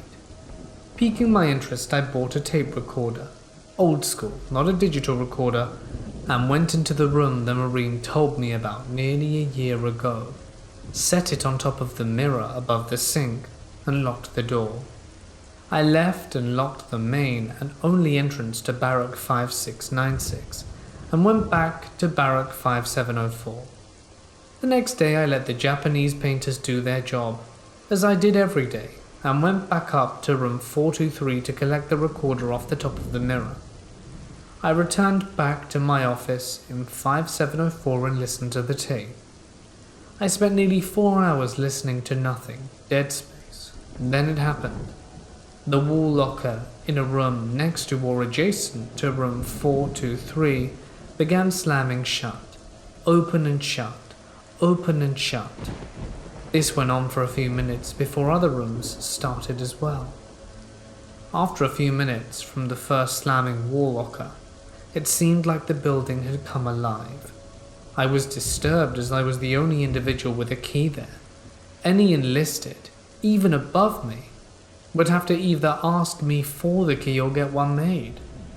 Once they did, I cannot fathom them wanting to slam wall lockers closed in the middle of the night, nor able to slam as many as I was hearing at the same time without 20 people at least to help. Yet I heard nothing but slamming wall lockers, no footsteps, no voices, no nothing. Knowing I placed the recorder and told no one, locked the door to the room and the main door to the barracks, creeped me out. No one had access to the barracks, nor knew of my intentions. I was convinced the ghost realm was real, just like Zack. I wanted to find what was out there. I wanted more proof of these spirits. Barracks 5696 was still under renovation, which meant it was completely empty at night, as there were no Japanese working crews then, and I held the only key. I convinced a buddy of mine, who I'll refer to as G, to come with me. We were going to conduct a live ghost hunting session. As exciting as it sounds, it wasn't. We never heard or saw anything. Being our first time, we felt weird talking to empty rooms of nothingness. We felt like nothing was there, but we were wrong. We would pick random rooms throughout the barracks, opening whichever room we felt at the time. As we walked down to the office of 5696, as it still had power and the office was functional, we joked that there was nothing there, and the banging wall locker still haunted my thoughts, and I wanted to know more. So I plugged in my digital recorder into the PC and started the exhausting journey of reviewing our files, one for each room. G was unconvinced as we entered rooms 3 or 4 on the recording. Then it happened. I said the usual, "Good evening, my name's Will," and G asked, "Can you tell us your names?" Clear as day we get a response that said, "Get out." Neither of our voices, and we were within arm's reach of each other. This was the first of many threats I received, attempting to find the truth inside this barracks. A truth that came to manifest my home life, and made me never want to mess with the paranormal again. But I did. The allure was just too strong, and sometime later, the following events happened. I was living off base at the time with a girlfriend in a 10-story building. We were on the 10th floor, and everything seemed fine when we moved in. At least she never mentioned anything at this point. After a few weeks of doing EVPs nightly at 5696, she started to talk about this shadow person. I asked her where she saw it. There wasn't anything about it other than shadow. Was it threatening towards you? All the usual stuff. She said it was always in the walk-in closet, had some color of glowing eyes, orange I think, and just creeped her out in general, but never tried to harm her. After hearing this, I started to freak out, as I was having some issues in 5696 that I never mentioned to her, but seems like I may have brought home, or perhaps it's been here the whole time. During this time frame, I started getting strange things on my EVPs, not the usual get outs or hellos, but things that seemed far more intelligent and sinister. For example, I would always introduce myself. "Hello and good evening, my name is William. I only wish to communicate and mean you no harm." Besides my name, these entities should have known nothing else about me. Yet I was getting responses from them calling me by my childhood nickname, a nickname I hadn't used in years, and the other guys with me damn sure didn't. They once asked who my mother was. Now this may not have been specifically aimed towards me, if it wasn't followed up by a whisper saying my mother's name, which was a different voice from the first. I lost patches of hair on the back of my head that looked like fingerprints in a pattern, suggesting something had grabbed the back of it. Doctor said it was stress and gave me a steroid shot, but the hair refused to grow back for 3 months. 3 months just so happened to be the same time I grew concerned with the EVPs I was getting and threw in the towel. I locked 5696 up one final time and never returned there after dark. The hair that grew back was pitch black, and I had blonde hair, and stayed that way for many years. These days it's slightly lighter, maybe from sun exposure, but it's never been the same color it should be. Finally, I had a dream in a 10-story building right before I quit, and it was some kind of evil red creature laughing and prodding at me while it tortured me. When I woke and realized it was just a dream, I was relieved. Shortly after this dream of mine, which I never told anyone, my girlfriend had a similar dream. We went through a rough patch and I moved out of the apartment, but she left shortly after, stating something was bothering our son in the middle of the night, something unseen. Today she's a minister and swears to me I brought something evil home all those years ago, and that it has been following her. I'm a native of Long Island, New York, which, as you may know, has been settled for a long time and has a lot of little old towns, especially on the eastern end of the island. We even have some Revolutionary War history. At the time of this story, I was seeing a guy from the local area, and one night he took me to a bar called the Checkmate Inn in Setterket, because some friends of his worked there, and it was supposed to be this cool old local spot with a few interesting stories. It used to be a private home and sits on a barely lit single-lane road winding through rows of tall trees. It actually still looks like an old house, and even has a cellar where they store the alcohol. Its second story has been converted into some apartments above the bar area, and staff sometimes rent them out. Across the street from the Checkmate is the Thompson House, an old wooden structure built in 1709, belonging to a doctor during the Revolutionary War, and is now a museum of colonial medicine. We got there before the big rush of customers showed up, and we were able to talk with one of his buddies who tended the bar that evening. Somehow the subject of ghost stories came up. My date's buddy told me that he'd rented one of the upstairs apartments and had some weird experiences up there.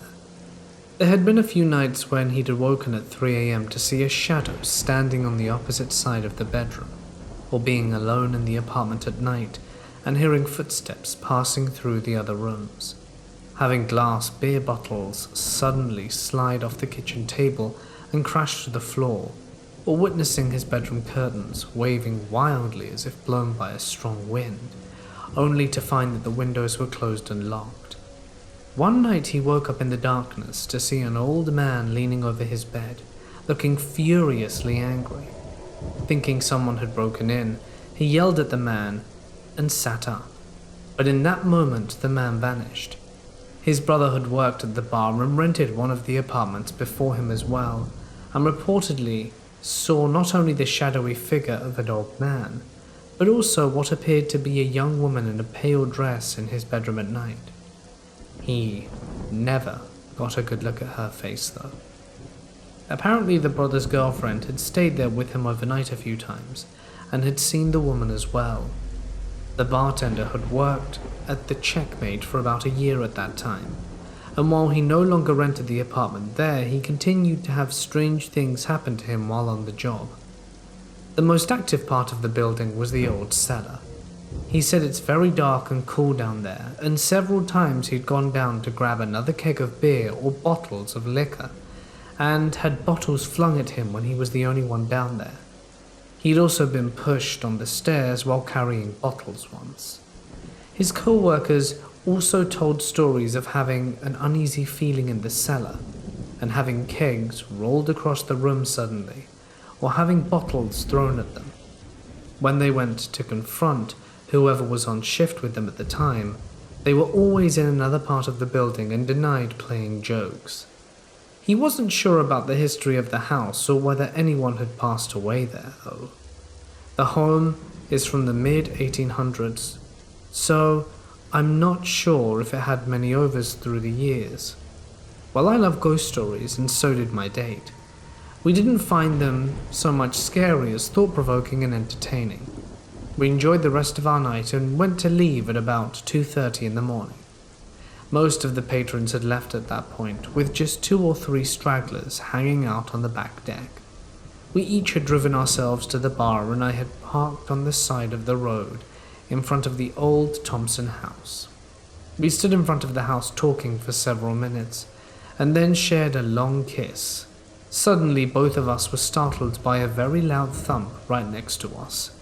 We pulled apart and I started looking around for what could have made the noise. A few feet away, rolling towards the road, was a huge rock, almost the size of a cantaloupe. I was trying to be brave and picked it up. It must have weighed 5 or 6 pounds. I was pissed, thinking one of his friends at the bar had thrown it at us as an incredibly mean and unfunny joke. No one was around, and as we had been standing around for a while, we would have seen anybody crossing the road. The Checkmate is set about 100 yards from the road, and then off to the side is the patio. If someone had thrown it from across the street, they'd have to have been a shot-put champ to hurl a 6-pound rock almost 200 yards, and even then, why was the rock bouncing quickly towards the road? None of the few remaining bar patrons had moved from their seats, and no one was up or moving around on the other side of the road. It looked as if it had been thrown from the direction of the dark woods surrounding the Thompson house. I walked around the property expecting to find someone hiding in the bushes, but I didn't see or hear anything. Neither of us had seen or heard anyone walking around. It was a still night on a quiet road, and unable to come up with an explanation, we were both pretty freaked out and decided that was our cue to leave. Something around there was clearly not happy with PDA. I'm no longer seeing the guy, as I haven't gone back there since. But one day when the COVID lockdown is over, I'd like to go back and see if any of the current bar staff have any new stories to tell. Besides, it's a fun local bar and a good spot for a low-key night out. Next story. I now live in Northern Virginia, and as it so happens, the Gettysburg battlefield is only about an hour-and-a-half drive away from where I currently reside. If you've ever heard the stories, the battlegrounds and the surrounding neighborhoods are supposed to be extremely haunted. They have some fantastic ghost tours there, and the town and battlefields have their own sort of aura about them. Even without hearing the stories, I went on a ghost tour one night with a friend of mine. At one point in the tour, we arrived at a creek on the edge of town. The story as told by our guide was that on the second day of the battle, a group of wounded Union soldiers had taken refuge in the creek bed, which was dry in the middle of summer. Many of them were badly injured and unable to move. Unfortunately, the summer storm came through and it began to rain heavily, flooding the creek bedding and drowning all of the wounded men. Not one of them survived, according to the tale. Well, it was nighttime when I stood there, and pitch black. I hung back as the tour group moved on to their next stop and looked around. There's a lot of long grasses and cattails growing along the creek now, and I decided just for the fun of it to take some pictures of them in the dark. I had flash on, and of course I made sure that there was no one in front of me or around me at the time. I really didn't expect anything, but figured why not. The next day, as I got home, I was looking through my tour photos, and in one of the pictures I had taken of the creek, you can see the reeds and cattails very clearly, lit up by the flash, floating above them. In the upper hand corner of the picture, dim but still very visible, was a face. It was the side view of a man's face, and you could easily make out a blue cap from the front of a blue-collared coat and yellow buttons. The forehead, eyes, nose, and parts of the chin, as well as what would appear to be dark hair under the cap, were very distinct. Remember again that this face is floating above the tall plants in the creek, and while not transparent, it does seem to be lit up by the flash. The two other photos I took of the same spot within seconds of each other had nothing on it. The blue military-looking coat and cap made me wonder if this could have been the apparition of a Union soldier, hanging around the spot where he'd tragically drowned. I showed the photo to a few people without pointing anything out to them, and every one of them immediately noticed the face. The third story here was told to me by a friend of mine who hails from Michigan. She was in a sorority during her undergrad years, and one of the sorority chapter houses had a ghostly legend attached to it. Apparently, a former sister had graduated and returned to the university years later as a professor. I'm not sure of the details, but her life was brutally ended in her home one night, and I don't think the killer was ever caught. Since then, the sorority house, where she had spent so much of her time of her life in, has been the site of disembodied footsteps, doors opening and closing, lamps turning on and off by themselves, and generally only when one of the sisters was alone in the house at night. She claims that many of the sisters she knew had experiences like this. One day, a visitor of one of the sorority's national councils came for a visit and stayed at the house.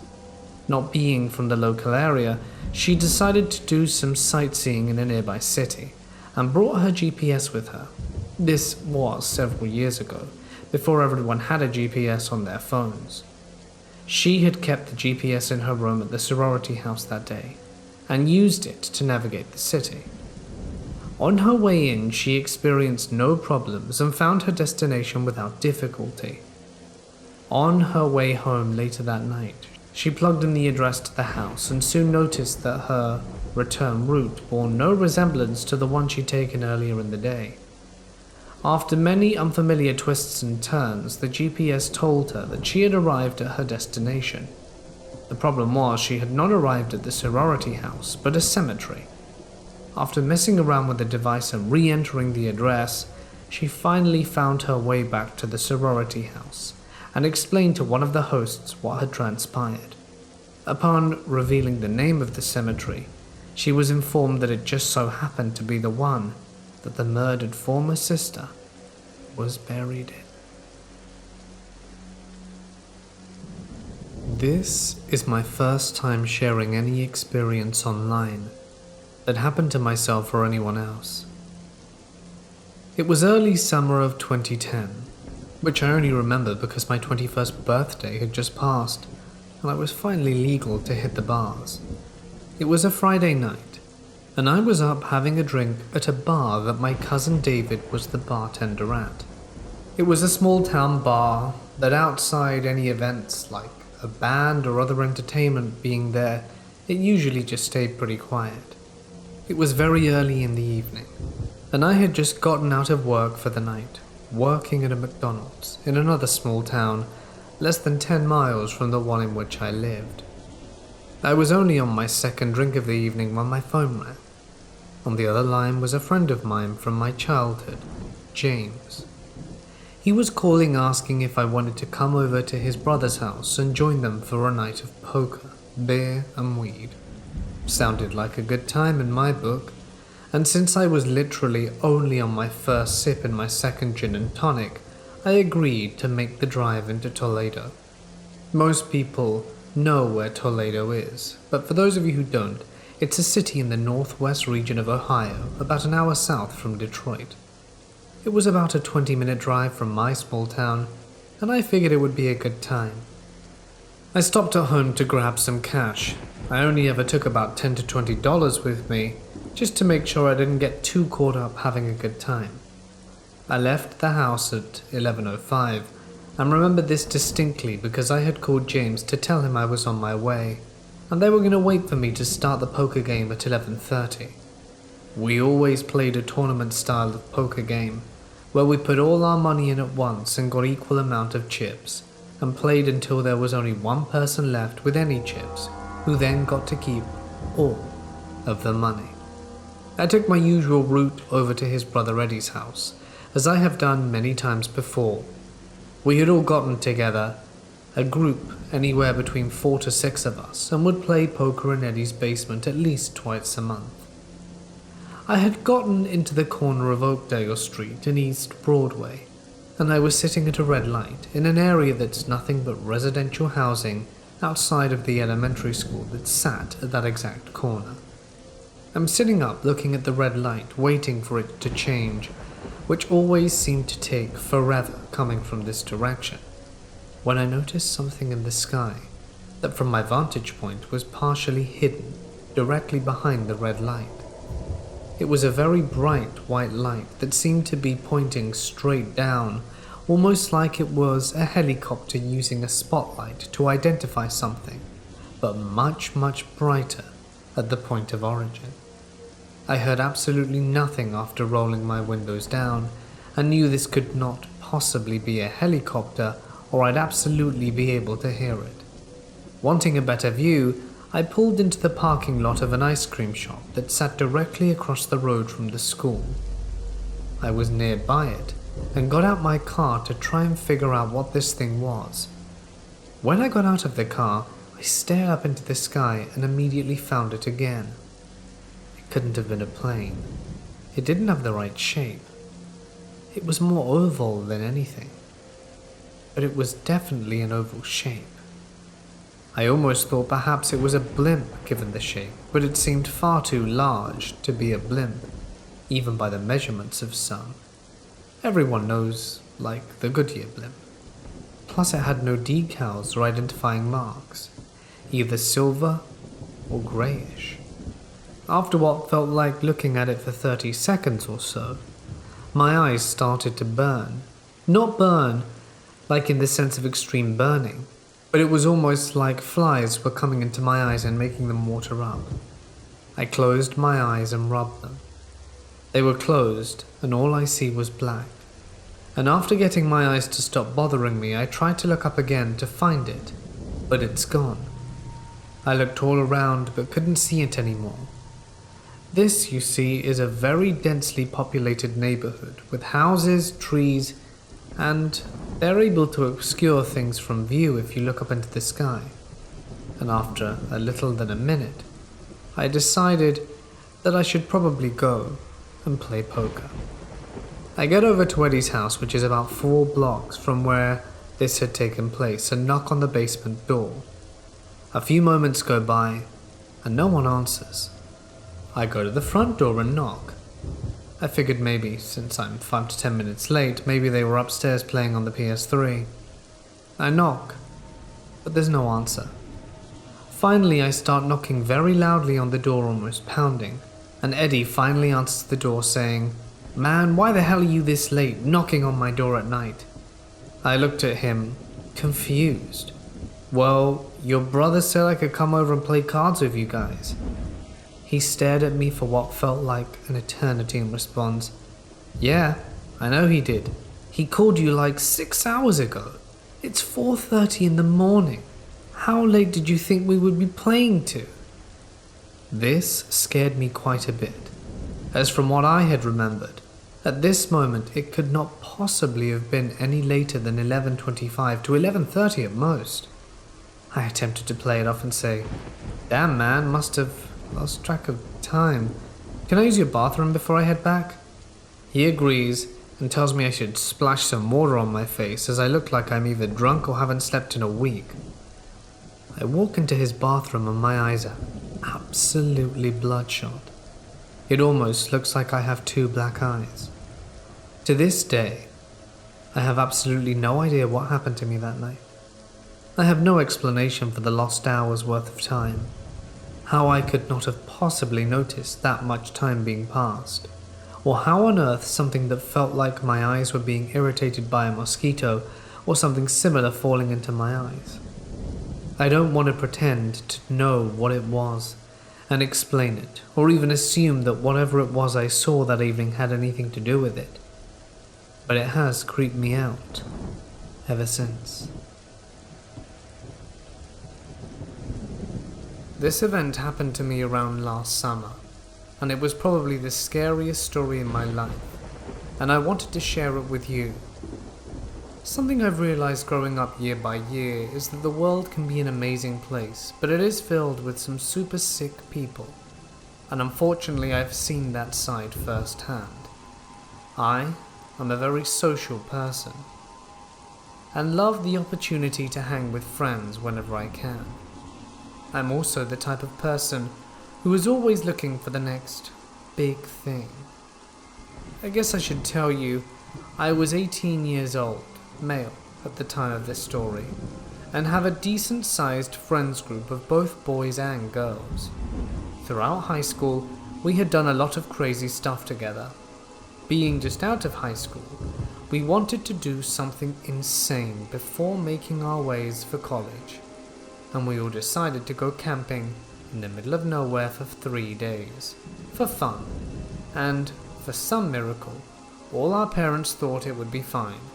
So we had 6 people going: me, my girlfriend Stephanie, my friend Brandon and his girlfriend Kaylee, and Steven and his girlfriend Sarah.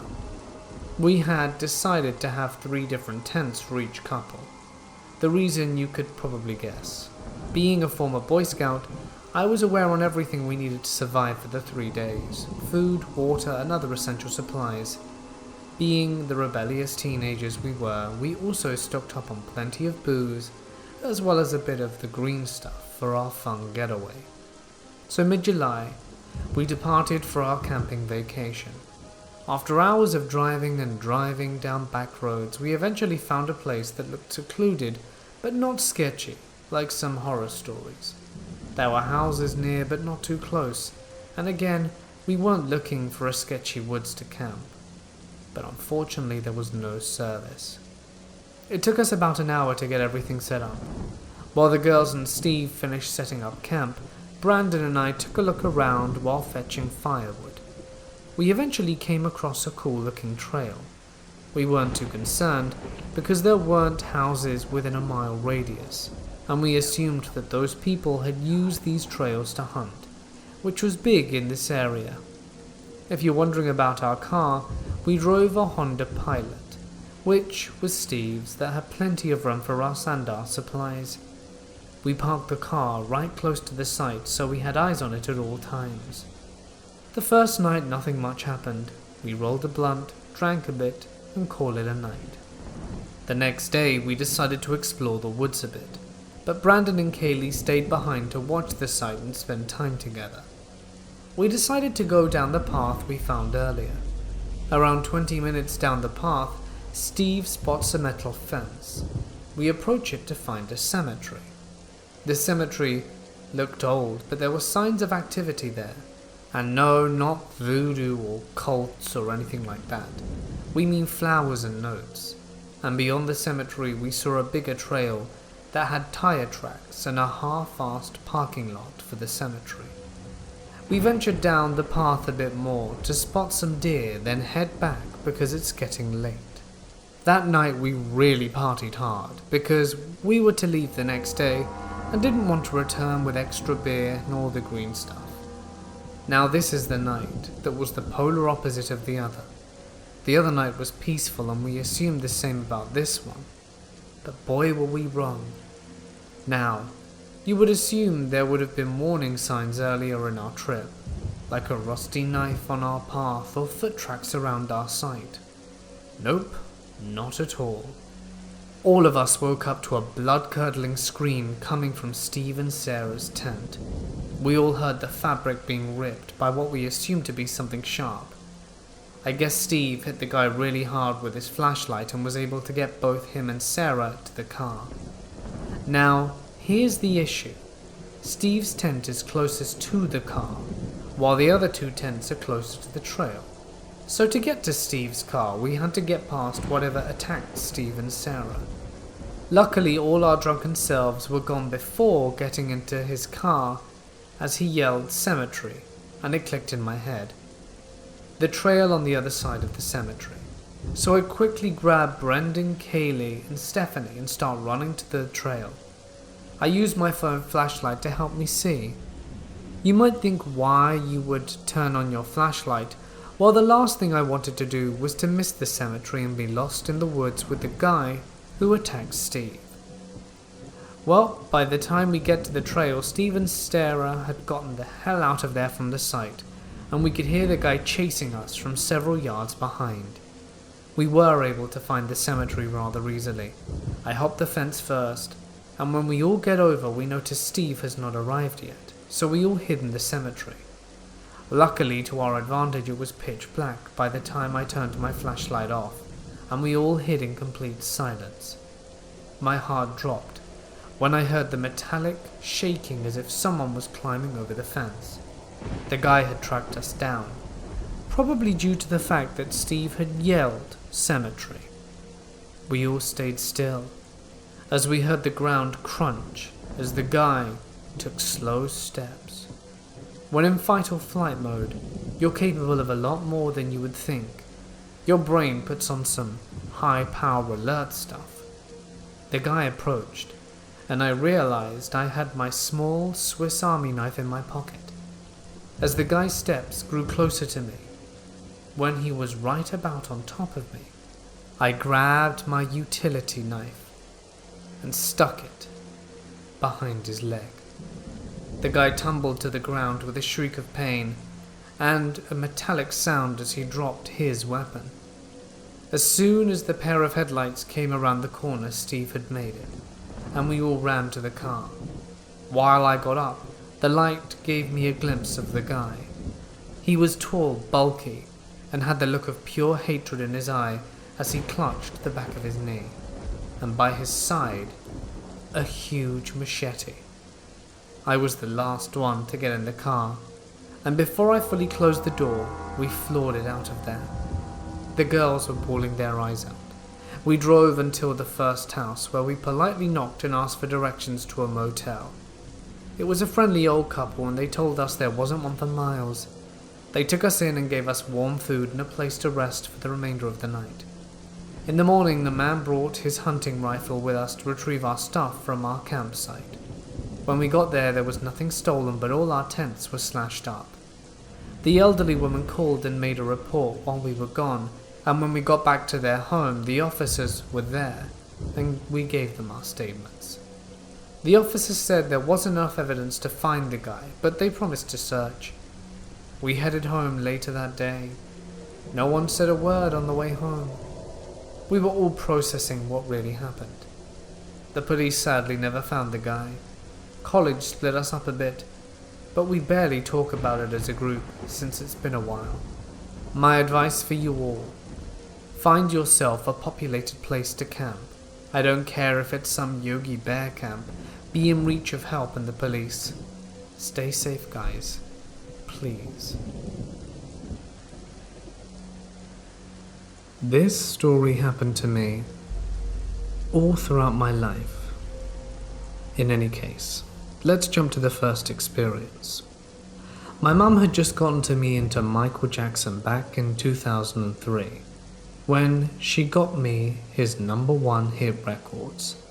I had a 6 CD stereo with a remote in my room, and I fell asleep listening to the music. One night I was listening and Thriller was on. This had the Vincent Price ending, and at the end of the song, a door squeaks when it's closing. My closet was almost an entire wall, and it was 2 side doors. Well, the song ended, and I saw one of my closet doors push out and close, making a similar song. I ran downstairs and told my mum and her ex. They assured me it was my mind just playing tricks on me. They walked up to my room with me, checked the closet to put me back in bed. A few months later, I was laying in bed trying to get to sleep. I used to keep my bedroom door open for the light in the bathroom, but my mum and her ex got me a lava lamp since they were trying to lower the light bill. It's around half midnight, a school night. My lava lamp is on. My stereo is playing a local radio station at a low volume, and I'm staring at my door as I try to drift off to sleep. I saw a figure walk through my door. She had a pink aura. It wasn't bright, but I knew it was a lady, and she was a bit on the heftier side, and I could tell from her facial features that she was middle-aged and dark-skinned. She was walking towards me, slowly, and I was frozen in fear. So I put the blankets over my head and kept them there for the rest of the night. I fell asleep at one point, waking up to my alarm clock. I never told my mum or boyfriend about this experience, and I was very reluctant to tell my mum's boyfriend because he always comes off as one to chalk things up to being my imagination. My second experience was quite a while later. I was 18. I was in my room watching Step Brothers when I hear a slight knock. I had no idea if it was coming from the movie or not, and I thought it could have been my sister or mum wanting to come in and talk to me. I rewinded the movie and heard no knock, so I opened my door and saw the ghost again. She was at the bottom of the steps and was turning the corner to go downstairs. I wasn't scared, for at this point I had been really into the paranormal and she meant no harm. Or so I thought. A few months after this, my friend came over, and we were in my room talking about the paranormal. When the topic of ghosts comes up, I tell her my experiences and start stupidly mocking the ghost I had seen twice. I say she won't come out and show herself and that she's too scared to do so. My friend leaves and I go to bed at some point, and wake up the next day with scratches that start from my right ankle around my leg twice and up to my inner thigh. My leg was really sore. The line was perfectly intact and there's no way I could have done it in my sleep. I pondered on what it could have been, and I can vividly remember looking around my room and saying, "I'm sorry for mocking you. I won't do it again." Those 3 experiences are pretty far apart, but between them I've had some unexplained stuff happen. Our house phone illuminates at night, and at one point the upstairs bathroom toilet didn't flush. Walking down the steps and into the kitchen, then downstairs to use the bathroom, I can look to see the time on the phone as I'm walking into the bathroom. I can remember it was between 3:30 and 3:45. I was in the bathroom for a while, and when I walk out I go check the time on the phone. But it wasn't on the charger. It was about 7 feet away on the table. I could chalk it up to my mum or her ex because they slept in the living room, but they rarely ever woke up in the middle of the night, and even so, why grab the phone so late? The TV was off and I'd hear them if they were up. I've heard steps in the downstairs room, the tables and chairs not being in the same place just seconds after seeing them in another spot. I even had my first and only episode of sleep paralysis, which was nothing too horrifying, just unable to move, breathe, and open my eyes for 15 seconds. Nothing scary. We had 2 dogs, and one stayed inside and one stayed outside and in the garage. And there are times when the inside one would stop what he was doing and just stare at a wall or corner. Sometimes he'd bark, and other times he'd give off a low growl. My mum worked at a college for a long time, and there was a foreign exchange student from the UK. We became very close. We'd often stay together, and my mum's ex and the student and I were watching The Exorcist and got to talking about stuff. By this time I didn't care what my mum's ex thought of my experiences, and I told them the things that had happened. As I'm explaining, I don't go into the details of the ghost outside and how she had a pink aura, and my mum's ex kept asking if it was a dark lady on the heavier side. At one point I told him it was, and finished my story. When I was done, I told him that he probably didn't believe me, and he said he did. What he said next, though, sent chills down my spine. He said he was good friends with the former house owner. He got it way before we moved in, and the former house owner died in the living room after having a heart attack. He purchased the house soon after her untimely death, and told me her name was Ernestine, and she had pink curtains, pink rug, and her favorite color was pink. I never doubted or put my experiences off to my imagination, because I've had some odd things happen at my grandma's house before we moved in with my mum's ex. But this sold me that the house was being watched over by her, and she'd taken a liking to me, despite me mocking her that one time. My family is Russian.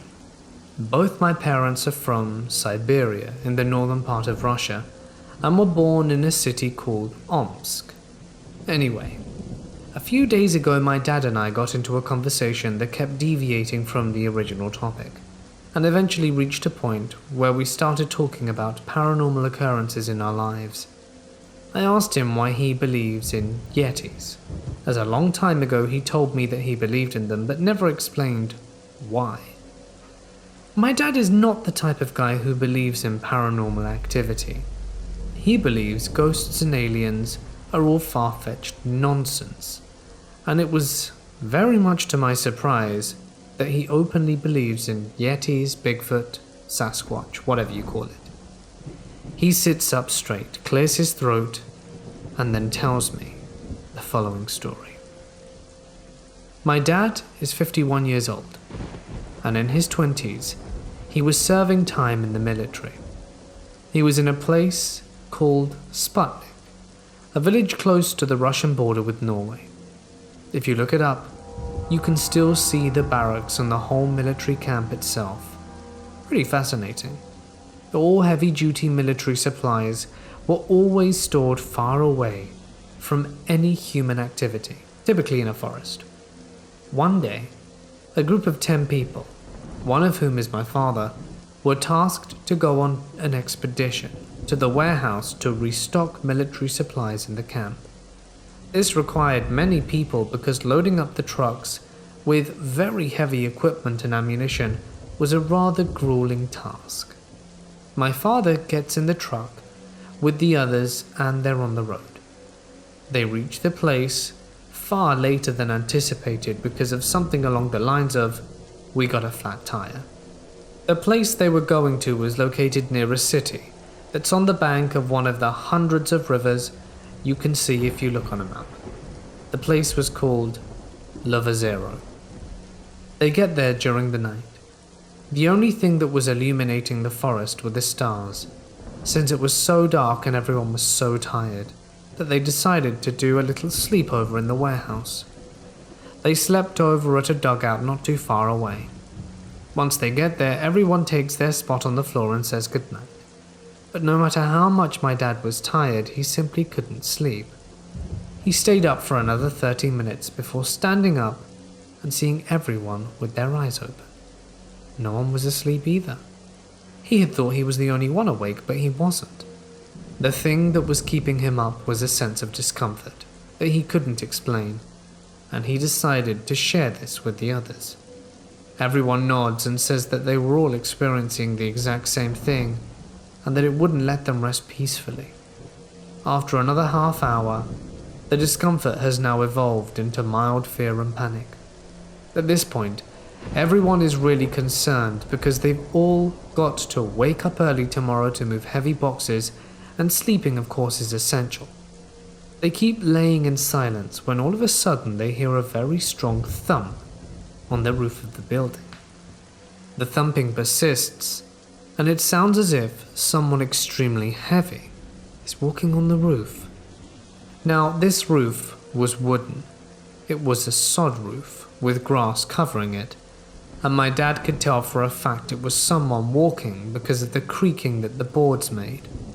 Simultaneously, everyone, as discovered the next day, begins hyperventilating, and everyone's heart begins beating extremely fast. The thumping this creature was making was so loud it resonated in my dad's ears, and he felt his inside shake. One of the guys passed out. At a certain point, the creature descends from the roof and starts walking around the dugout, and one of the guys that was proud enough to open his eyes looked around and said that the creature was peeking in, but since it was dark he could only see a silhouette. Eventually, what it was that caused all of this left, and everyone tried to go back to sleep. The next day, one of my dad's buddies asked a passing local about this phenomenon, and he said it was completely in the ordinary, and even gave it a specific name, which, unfortunately, my dad does not remember. Also, consider the fact that this all happened during the times of the Soviet Union. As you may or may not know, the Soviet Union was a complete atheist state. No cults, no belief in spirits, no religion. And people who believed in that sort of stuff were frowned upon. My father and the 9 other soldiers are ideologically packed elite troops. And honestly, hearing this from him sounded crazy. And I know for a fact it was real. I am a 25-year-old and live in the UK. I've always believed in the paranormal and have had a few experiences in my life, and have been told by a medium that I am sensitive to it. This particular experience happened at my Aunt Claire's house when I was around 10. She used to live in a small 2-bedroom house in a town called Greenhill. Many things happened in this house in the few years that she lived there, and I can safely say I am so glad that she moved away from this awful, accursed home. It started out with small little things, like footsteps being heard when no one was moving around the house, and things moving by themselves, as well as shadows out of the corner of your eye. But things took a pretty sinister turn in the space of a week when a few key events happened. The first scary thing that occurred was between myself and my aunt's 2 sons, Tyler and Seb. We spent a lot of time in the backyard playing in the mud and climbing trees, but on this particular day, we opted to dig a hole for some reason. I don't really remember why, but regardless, we dug at the dirt at the bottom of the garden. This garden was long and led to the forest and fields on the back of the house. It was cut off from them with an old, rotten wooded fence. We chose to dig in the middle of the trees at a particularly muddy area, and as soon as we hit something hard, we decided to dig it out, assuming as children that it was some lost treasure we were unearthing, and that we had hit the jackpot. Instead, as we dug, we found a skull. We screamed for my aunt and mum and showed them, and they looked at each other mumbling about being someone's old pet.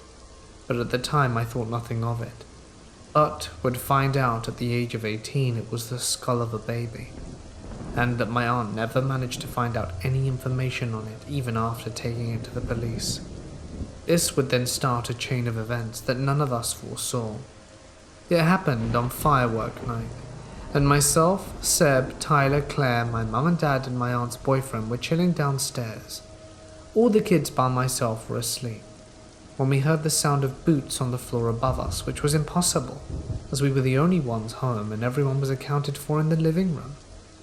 My aunt shrugged it off and said that it must be pipes. A while later, I walked past the stairway to get into the kitchen, and from the corner of my eye, I saw something that resembled the large shadow of a man swinging from the ceiling of the landing. I stopped and let out a little shriek, and it was gone. My aunt asked me what I'd seen, and I told her, and she looked sick. I was later to learn that this is a regular occurrence. Along with the occurrence was one that I myself had witnessed, when asleep in bed, when we had stayed over for the night, as we did often. Both the boys would be in bed, and you would hear children's laughter and running through the house.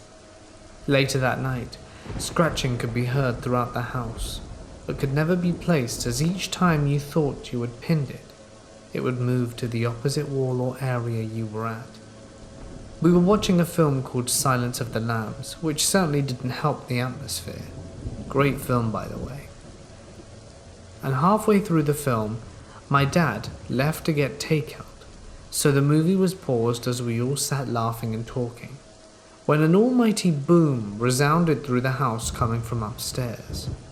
We all leaped upstairs, including my sleeping cousins, who awoke, startled and confused. We proceeded to follow my aunt's boyfriend upstairs to investigate, and on first glance nothing seemed to be amiss. All the doors were open, and nothing seemed to have fallen. This all changed when my aunt's son Tyler asked, "Mum, what's that?" pointing to something laying against the wall. My aunt bent to pick it up and almost threw it at my mum, gasping, "My God." I looked at my mum, who was holding a small white and pink laced baby shoe that had small dark patches on it. Everyone had gone as white as a ghost and looked startled. I should now say that my aunt had no girls at the time, and the boys were 9 and 6. This is when my mum looked up and shouted, "Claire, the attic's open. How the hell is it open?" When I tell you the attic's open, I don't just mean it was unsealed. See, in this house, in the attic, you'd need to push up and slide across to open it. And rarely do they have ladders, at least these houses don't. This particular attic wasn't just open, but the lid had been completely pushed up and moved to the inside of it. So the attic was now completely open, and you could see all the darkness above and the shininess of the plastic bin bags ahead. This was insane. As before my aunt had moved in, the attic had been checked and resealed, as the attic was completely empty and had new heat protection in there, so there should be no black bags in there. The reason the opening of the attic was also so terrifying is because the attic had been painted over and sealed with a special sealant to keep it and to stop any draft from coming through it. My aunt's boyfriend then retrieved the bag to find that it was a bag of baby clothes that had never been seen there before and did not belong to my aunt. We were all rushed downstairs, and a few hours later my dad and my aunt's boyfriend had a fire going and burnt the shoe and baby clothes. I still today don't know what was on the baby's shoe, and I have never wanted to ask for fear of an answer. The story does not end here though. After this event, the feeling in the house got worse and became a dark and scary place to stay. And you could feel as though you were being watched, and would often feel someone breathe on your neck. My aunt only managed to cope for a year when she decided to move away and get out the house. 6 months after she left, there was a house fire there, and the man who lived there sadly passed away.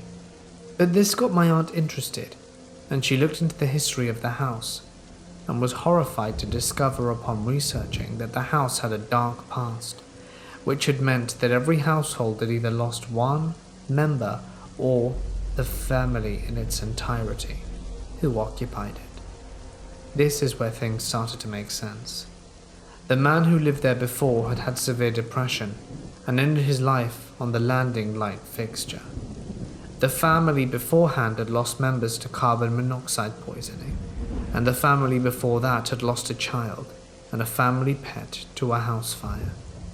The record she found only went back so far, but there's still so much unknown about the house. We, however, believe that the house was cursed, and my aunt was lucky to have gotten out alive with her entire family.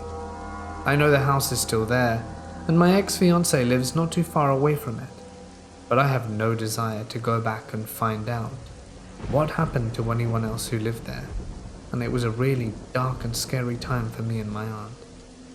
We've never looked back, and personally I avoid going anywhere near it. As a kid growing up, I lived in a pretty secluded neighborhood where my bus would drop me off from school. I had to walk through a small wooded area and a good distance down the road to get home. The houses were not close together and nobody was ever outside or anything. That led to some less than pleasant encounters with strange drivers. I remember a black car with tinted windows would occasionally visit while I was outside. They would speed at me and seemingly try to hit me, turn around, and do it again. I had to hop a neighbor's fence twice to avoid being struck, as they would even come up on the grass and skim the fence. I was too young to have any friends that drove at the time, so it wasn't one of them playing a messed up prank. I don't know why they did this, but I remember them coming down my street a few times as a kid, whenever I was in a yard and not on the street. They would just drive at cruel pace past me. Another time I was in middle school walking home. I did dress nice that day, but in my opinion, I definitely still looked like a child. A man in a faded red truck slowed and paced behind me. He rolled down his window and asked, "Hey, are you broke down anywhere? You need a ride?" I politely declined, saying I didn't drive. "Are you sure?" I don't know why, but him asking if I was sure gave me a chill.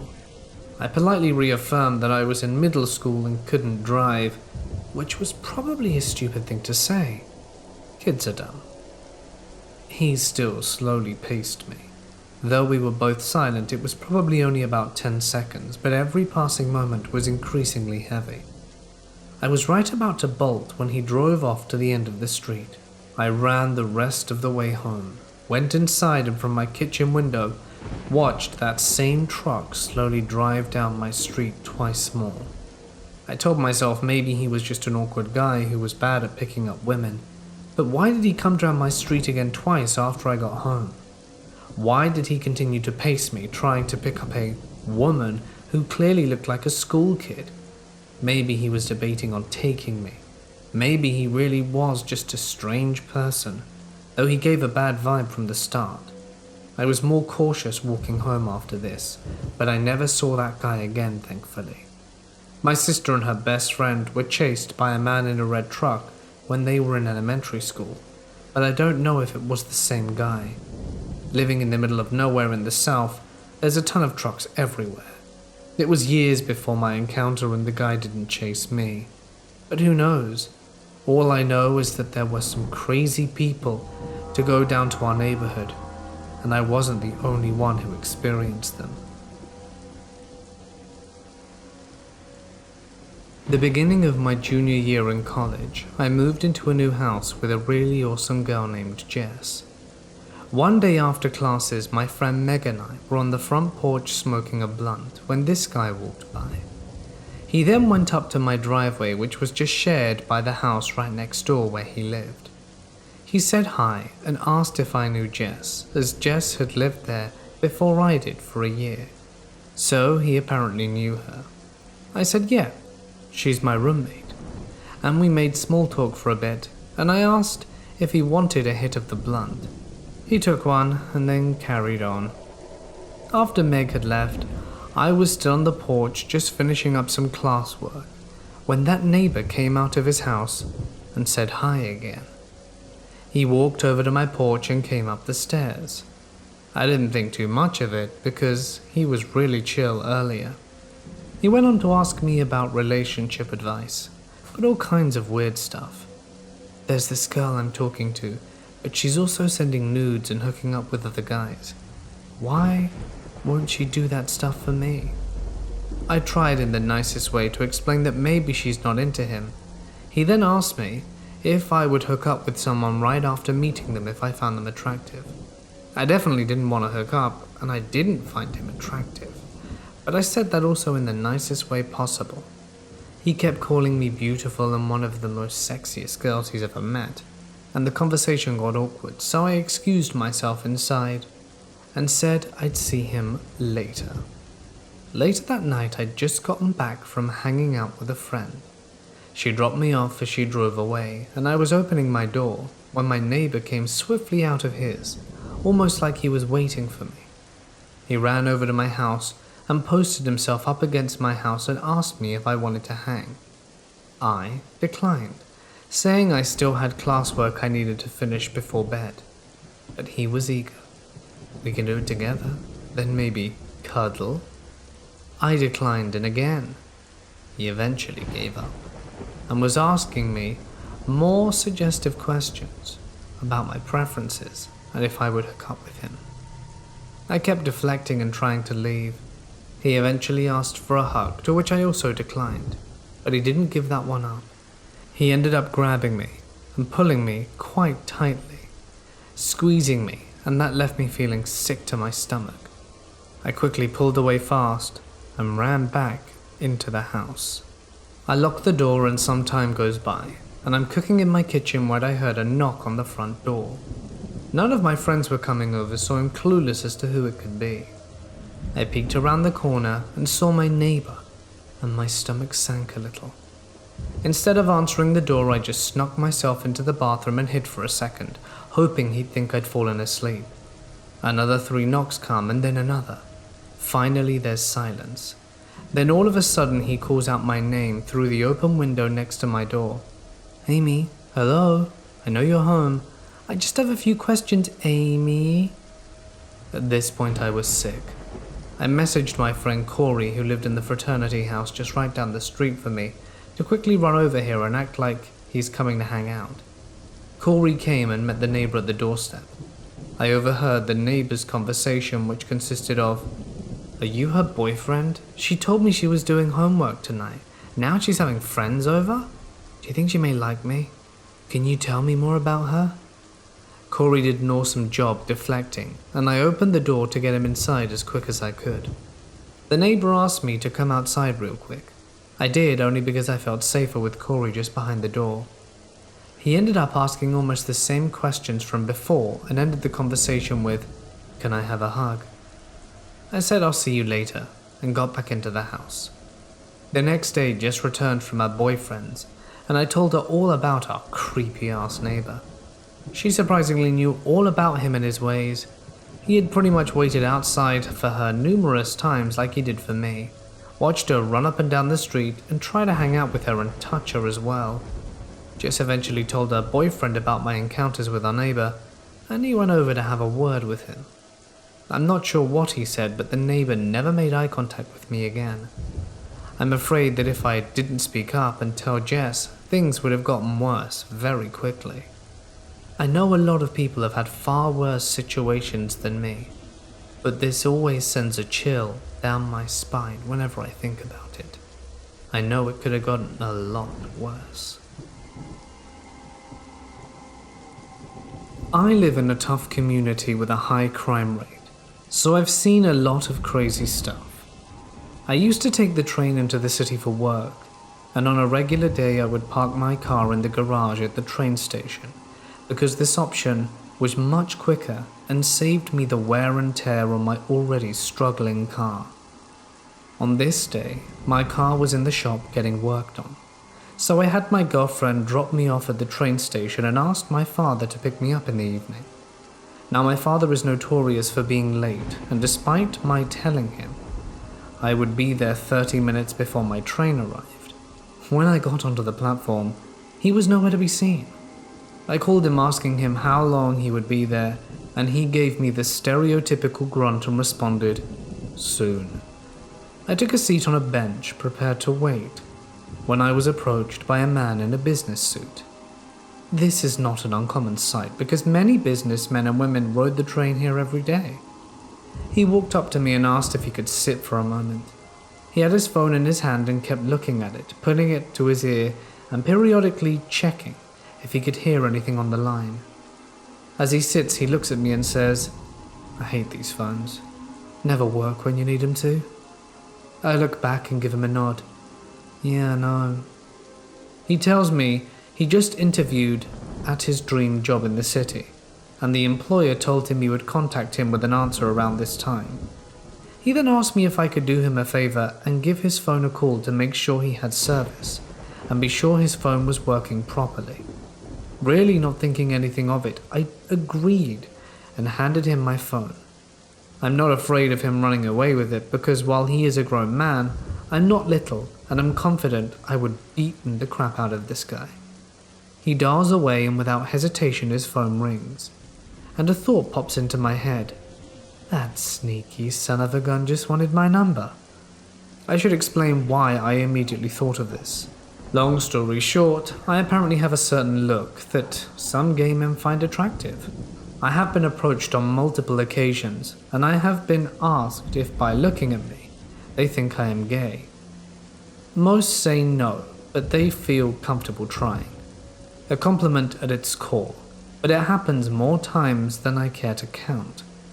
As this guy is in the suit and is pretending to be relieved his phone is working. I'm not angry at him, I thought it was just clever, and shrugged it off as, you got me. He gives me back my phone, and I opened it pretending to look at something important, hoping he would go away. But he didn't. He sat there, watching me. I was getting uncomfortable, and when I am put in a situation, my general response is impulsive, and I want to fight. I'm not homophobic or anything, but he was 3 inches away from me and just looking at me. I could feel my blood pumping, and I keep repeating to myself, keep it up, and you'll see what happens. I have a much bigger bark than bite, but I can confidently say that if you get on my wrong side, I will swing.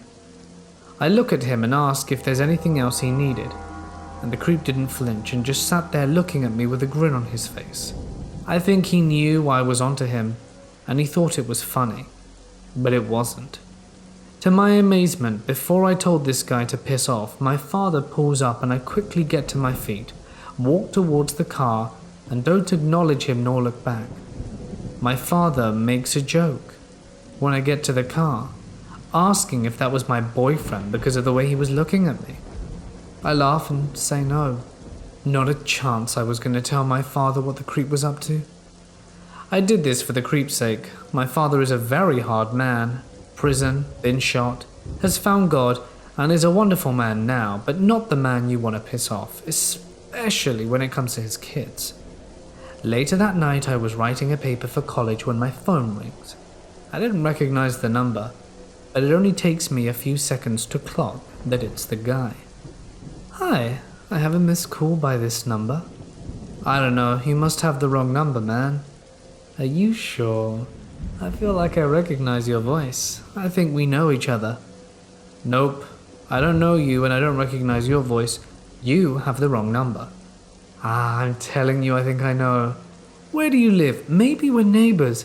Okay, guy, I know who this is, and I don't want to be mean, but I know what you're doing and I'm not interested. Don't call again.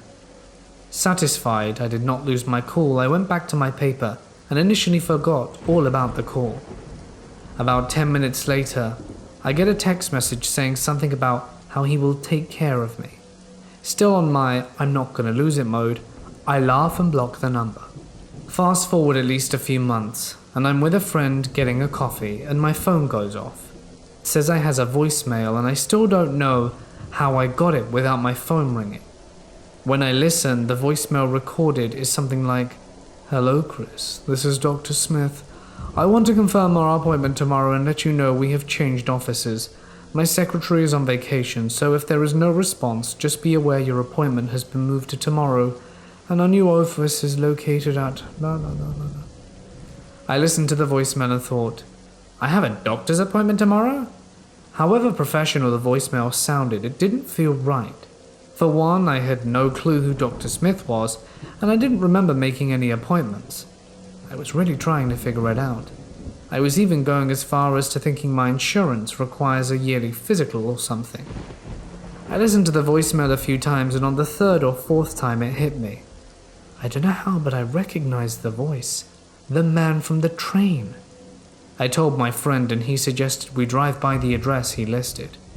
When we arrived, we were at these old mill buildings.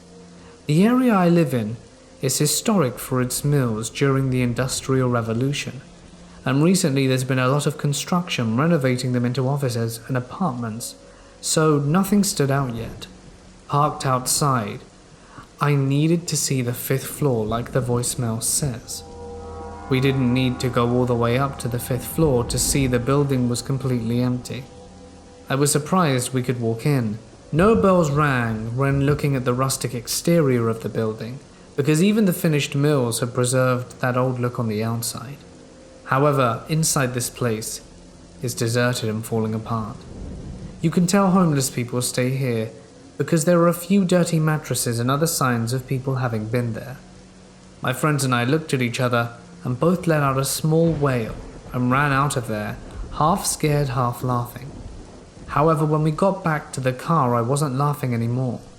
I was pissed, and to this day wish I had acted more responsibly. I should have called the police and tried to set him up, but instead I called him back, and when he answered, I immediately told him to drop the act. I told him I wasn't going to call the cops, but when or if I ever saw him again, I would end him. I was screaming into the phone, telling him all the horrible ways and all the things I would do to him, and I never heard from him again. But I can honestly admit, after my anger went away, I considered the full scope of what he had planned, and it shook me up for a few days. What on earth did he want to do? What could he have done to me? I've got an interesting story I would like to share with you. So, family from my mother's side have been having some strange events happen to them. My maternal grandfather talked about his mum and dad standing around him 3 days before he passed, and the day he did die, he told my aunt that his parents were in the room and telling him that he would be joining them at 2:30 that night. He breathed his last that hour. My maternal uncle woke up suddenly in the dead of night, and his wife asked him where did he think he was going at 3 in the morning. He replied that his mother was outside asking him to come over to her. He died within 20 minutes. My late mother asked me once, who was the third person besides you and your father, as you were talking to me. I replied no one. Later she said her parents were there, saying that she would be with them shortly, and that they would have to come and take her. Sometime later, she named a few more folks standing around her, and passed away shortly after. But the strangest of all these occurrences is that of a 28-year-old man, the son of a very close family friend of my parents-in-law. It baffles me to this day. He was visiting his parents on leave from Moscow, where he was stationed as part of a MNC staff. His younger sister was getting married and the house was packed with guests. He woke up at 12:30 at night, was a bit panicky. His Russian wife called in his elder brother, who found his youngest brother crying in a state of panic. The younger man asked for his mother, and once she arrived, asked for her to stay with him, since they would arrive at 4 in the morning to take him. The guy was clean, had always been drug-free. His older brother suggested they visit a hospital and let them run whatever tests they need to. Maybe he was suffering from something, and perhaps it was just a nightmare, but he agreed and insisted that his mother came along. They brought him to a nearby facility. The ER docs and nurses were skeptical, but they ran the tests anyway. Alcohol, drugs, EKG, and a few others, all normal. They told him that he was as fit as a fiddle and could proceed home. However, the young man was still panicky, and at the insistence of the family, the hospital agreed to detain him until morning. A few minutes before 4 a.m. he said, "They have arrived. They are tall, many of them in white robes, Their faces are covered and they are angels. They are all surrounding my bed and the room is full of them. At precisely 4 a.m. he went limp, ceased breathing, and was declared dead. My parents own a small cabin in the middle of the woods, on about 60 acres of land in upstate New York, rural Sullivan County to be a bit more precise. We call it, rather appropriately, the camp. The small cabin at the camp is nicely nestled in the middle of the woods.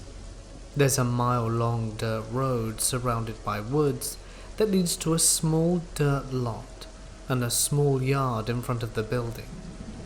We use this road to get to and from the camp. Behind the cabin is a clearing that is about 350 yards long and 60 yards wide. The clearing consists of the backyard, the garden, and the end of the yard, and a small field directly behind it. Other than that, the rest of the property is all woods. Woods that we have explored thoroughly, but a vast amount of woods nonetheless. The cabin is made up of only 2 rooms, with one room used as the bedroom and the other used as the living area. There is only one inside wall within the cabin, and its simple purpose is to divide the 2 rooms. Other than that, the 2 rooms are completely open. The cabin had simple furnishings. In the bedroom there was a bunk bed, a sofa couch, and in the living area there was a love seat, a sofa couch, a wooden stove, 2 dressers, a coffee table, a rocking chair, and a small TV. That's it. No kitchen, no bathroom. We used a gas-powered generator to run the few lights and outlets within the cabin, as well as the TV. We had a VCR hooked up to the TV and would occasionally watch movies on VHS or DVD. For those concerned about the bathroom situation, there was an outhouse about 30 yards from the cabin. To cook, we either used the wood stove inside the cabin or the propane grill on the small porch overlooking the backyard. The cabin has multiple windows. There is a fair-sized window that allows us to view the front yard. Another fair-sized window on the side of the building that gives us a view of the woods, and a large picture window at the rear end of the cabin that gives us a view of the backyard, garden, and field. These windows are all in the living area. There are 2 small windows in the other room of the cabin, but they are not relevant. Myself, my younger brother by about 3 years, and my mother and father spent just about every weekend at the camp when we were younger. Simply put, we grew up in the woods and were certainly no strangers to the outdoors. With that being said, I've had my fair share of experiences, most of which had logical explanations. However, the event you're about to hear stands out, because to this day, not one of us can explain it. This took place in summer of 2008. I was 9 years old at the time. It was a perfectly normal Saturday in June. My brother and I carried out a normal routine of riding 4-wheelers, playing outside, catching frogs and salamanders. Nothing out of the ordinary throughout the day, as you would expect. Towards the evening, it started getting a bit chilly. So my brother and I decided to call it a day and head inside the cabin for the night. I gassed up and started the generator and we went inside for the evening. Once inside, I filled up the wooden stove and started the fire to get some heat going, as it was going to be a rather chilly night. My dad had just finished grilling the usual chicken, potatoes and burgers as he brought the food inside at around 7 p.m. We all ate and relaxed for a little while to let our food settle. The sun had just started to set. Fast forward about half hour and I started to get bored. My mother then reminds me that she had brought my plug-and-play Wheel of Fortune game with us to play. I excitedly went and plugged the RCA cables into the TV and set up the game. The TV was situated just to the left of the big picture window at the rear end of the building. It was dusk at this point. By dusk, I mean it was getting darker, but there was still plenty of light to see outside. It was about 8:30 p.m. at this point, in upstate New York. It isn't pitch black outside until around 9:30 in the middle of summer, so there was still plenty of light out. We'd been playing Wheel of Fortune for a few minutes at this point. I was sat just a few feet away from the TV in a rocking chair. My mother handed me the game back for my turn when it happened. Just as I spun the wheel of the game, this extremely bright purple flash of light emitted from just behind me, at the front of the building. I turned my whole body around to see what it was and noticed that my parents and brother had done the same. I immediately noticed that the front yard was engulfed in this extremely bright purple light. We all watched as this purple light moved through the front window of the cabin. Once inside, it completely lit up the interior of the building. We all sat motionless, moving, nothing but our heads as this mysterious bright purple light passed by us, then proceeded out the back picture window and into the backyard, lighting up everything in its path. The light then sped off through the yard towards the garden. We watched it pass through the garden, then through the field, and just like that, it disappeared into the woods. This all transpired within a few seconds. I dropped the game as I was in shock, and I turned around towards my parents, and already knowing their answer, nervously asked, "Did you see that?" They nodded, yes, in unison. My little brother ran over to the sofa my parents were on, and sat between them. I quickly followed his lead. In the hours that followed, nothing else happened. That was out of the ordinary. I asked my dad what he thought the purple light was, and he told me he didn't know. My mother suggested it may have been lightning, which we all, including her, shut down as soon as the suggestion left her tongue. There was no way that the light was lightning.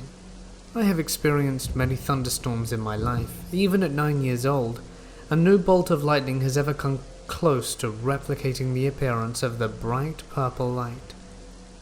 We all slept in the living area that night, my mother and myself on the sofa, and my little brother and father on the love seat.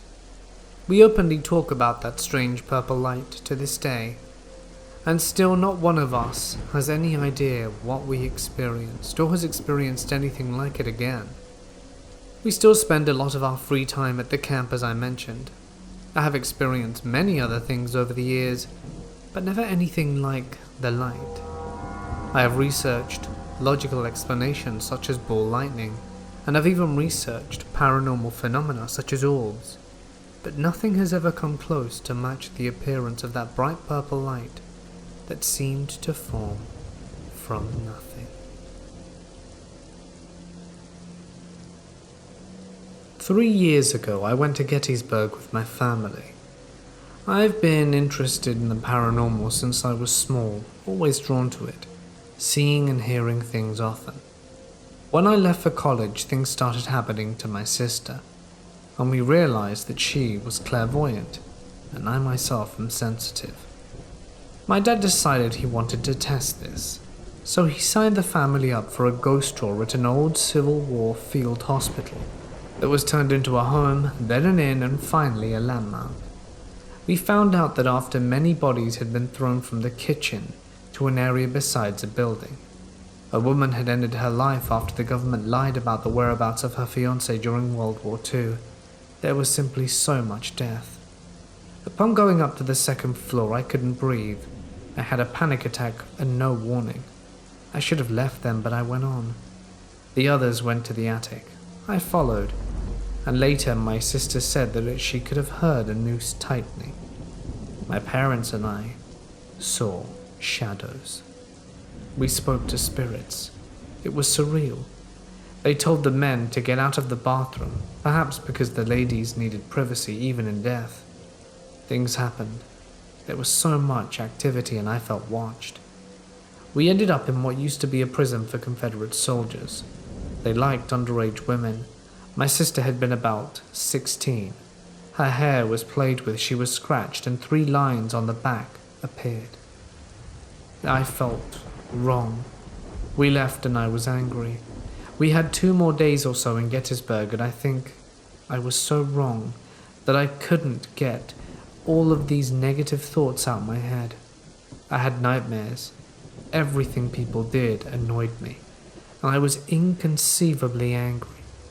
As soon as we crossed state lines did I feel that I could breathe again. Later I was researching about demonic oppression, a step down from possession. It leaves the victim angry, depressed, suicidal and violent, suffering from night terrors. But nothing touched me. No. Later I was researching, and although I'm not sure what it was, I don't think it was demonic oppression. It was just oppression by some pissed off spirits.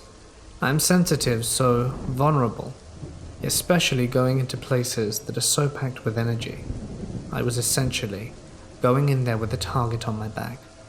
My depression, my eating disorders, my deteriorating mental state as a whole added to the fact that I had secretly stopped taking my medication, also added to the fact that I was feeling insane amounts of jealousy towards my little sister, as my father only seemed to be concerned with her powers, even though I had been doing it for a lot longer. And all of this culminated in a large hole in my defenses. Trying to act big and mighty in the face of something you thought you knew about, but really had no experience in dealing with, is a surefire way to get attacked. It's rarely demons doing the attacking. If it was, well, you'd know about it. I'd like to think that I've grown in the last 6 years since everything's occurred. I found the universe exists in various shades of grey. There is neither good or evil, just lighter and darker varieties. This happened a while back. I was probably around 10 to 11, meaning my brother, Alex, was around 8 or 9. We were walking home from the bus, which takes 7 minutes to do, when I noticed something was off. I didn't see anything at first, but I just knew something was wrong. So my brother and I started walking home. As the only 2 who got off at our stop, him and I, this blue and silver beat-up truck drives past us, and I think nothing of it. It never slowed down or stopped, it just kept on going. Alex and I were holding hands, as my grandmother always told me to do with him, as he's my younger brother, and I don't want anything to happen to him. Nothing happens at first, but then the same truck drives around again, driving our way this time. There was a cul-de-sac at the end of our road, and it was driving slower this time as we went up the road and turned out of sight. Now Alex and I were nearing the 3-way intersection that connected the cul-de-sac road to the other side road. Right up the main road, the man just drove down. I happened to look down the street and see the truck driving real slow down the street towards us again. I knew we had to run. I knew there was no other option. I knew that if we didn't, my brother and I would not be safe. I don't know how I knew, but I did. As soon as we passed a house that blocked us from view, I turned to Alex and spoke to him exactly 4 words. No questions. Just run. And we did. In our driveway, which is about 100 feet long, there's a row of bushes and pine trees that divides our home from the next door neighbor. I dragged him in there and told him to be quiet and that I would explain later. I watched as the same truck drove down around the cul-de-sac again, before coming to a stop right in front of our house. I had to hold my brother's mouth shut because he was crying, and I was scared whoever was following us would hear him and hurt us. I was more worried for his safety at this point than my own. I was in fight or flight mode. I was the big sister. I had to protect him. I looked at him and said the truck was following us, and I told him to not be scared. I said I wouldn't let anyone hurt him, and it seemed to calm him down a little bit. After what felt like hours, but was probably only minutes, the door to the truck opened and out came a man. He was tall, skinny and a mess. Short hair covered by a torn baseball cap, ripped jean shorts and a puke green tank top. He entered our yard and looked around a bit. Alex and I were still in the bushes, and I was trying to find a way to get to our house safely without getting this dude's attention. The guy left after what felt like forever and entered his car. He started to drive away slowly. I waited a few minutes to make sure he was gone before turning to my brother and saying, "We need to run. When I count to 3, we're going to run behind the house to the back door, okay?" He agreed, and we waited a few more seconds before I started counting. I still didn't have a good feeling about this, but I knew we had to move. I started counting. As soon as I hit 3, we booked it across our driveway and into our front yard to go around the house. As soon as we left our spot, I heard it, the sound of accelerating. He saw us. He waited for us to leave. He chased us up to our driveway as we ran around the side. I grabbed Alex's hand and practically dragged him around the house and made him run ahead of the garage door to see if it was locked while I searched for my house key. The guy, at this point, was about 20 feet away from me. The garage door was open, and I swear to God this man ran around the opposite corner of the house that we did as we entered the house. I entered and slammed the door shut, locking it and deadbolting it. I didn't stop running until I opened the house door and ran downstairs with Alex screaming our safe word. Our grandma made a safe word for us that was a normal word that we could use if we were in danger. We just had to scream it. It woke my aunt up, who worked the night shift and was asleep. We told her everything, and she stayed up with us until my grandma got home. We called the police, and that was my first time ever interacting with an officer. The man was never caught. To this day, I don't know what he wanted, but I know it wasn't good. I'm just glad my grandma drilled stranger danger into my head. I don't know where my brother and I would be right now if she hadn't. So to the messy man in the blue and silver truck, let's not meet again. Around the Great Depression, my great-grandfather decided it would be a good idea to build a second home. Why? I have no idea. But he did. He decided upon Vermont, as it's not too far a ride from his house in Woodbridge. But it was far enough that he felt as though he was always away. He found a plot at the end of Coham Road in South Londonderry, next to the Windle River, and over the years built himself and our family a beautiful oversized log cabin. Now, years later, I come along, and around the time I was 6. In 1995, he passed away, leaving the home to my grandmother. We would go up and make our best effort once a winter at skiing. It always ended poorly. Clearly, we're not a skiing family. But the times when we truly loved the home was in the summer. It was always a little cooler in Vermont, and absolutely beautiful. Far less people, as well as the proximity to the river was sublime. It was literally in our side yard. My aunt spent many years living there alone, but she always refused to tell us any stories out of fear we would not return. Unfortunately, my little sister declared around the age of 14 she would never return, but refused to tell us why. She said we would never believe her. So that leaves us with my experiences. The house was always kept in perfect, spotless condition, and my aunt had furnished it in a very cool way with lots of interesting antiques and cool old signs. It had the Vermont look, you could say. Nothing creepy about it whatsoever, but at the same time you could always feel a presence about the house. It was clear to us the spirits of my great-grandparents were still around. The usual stuff.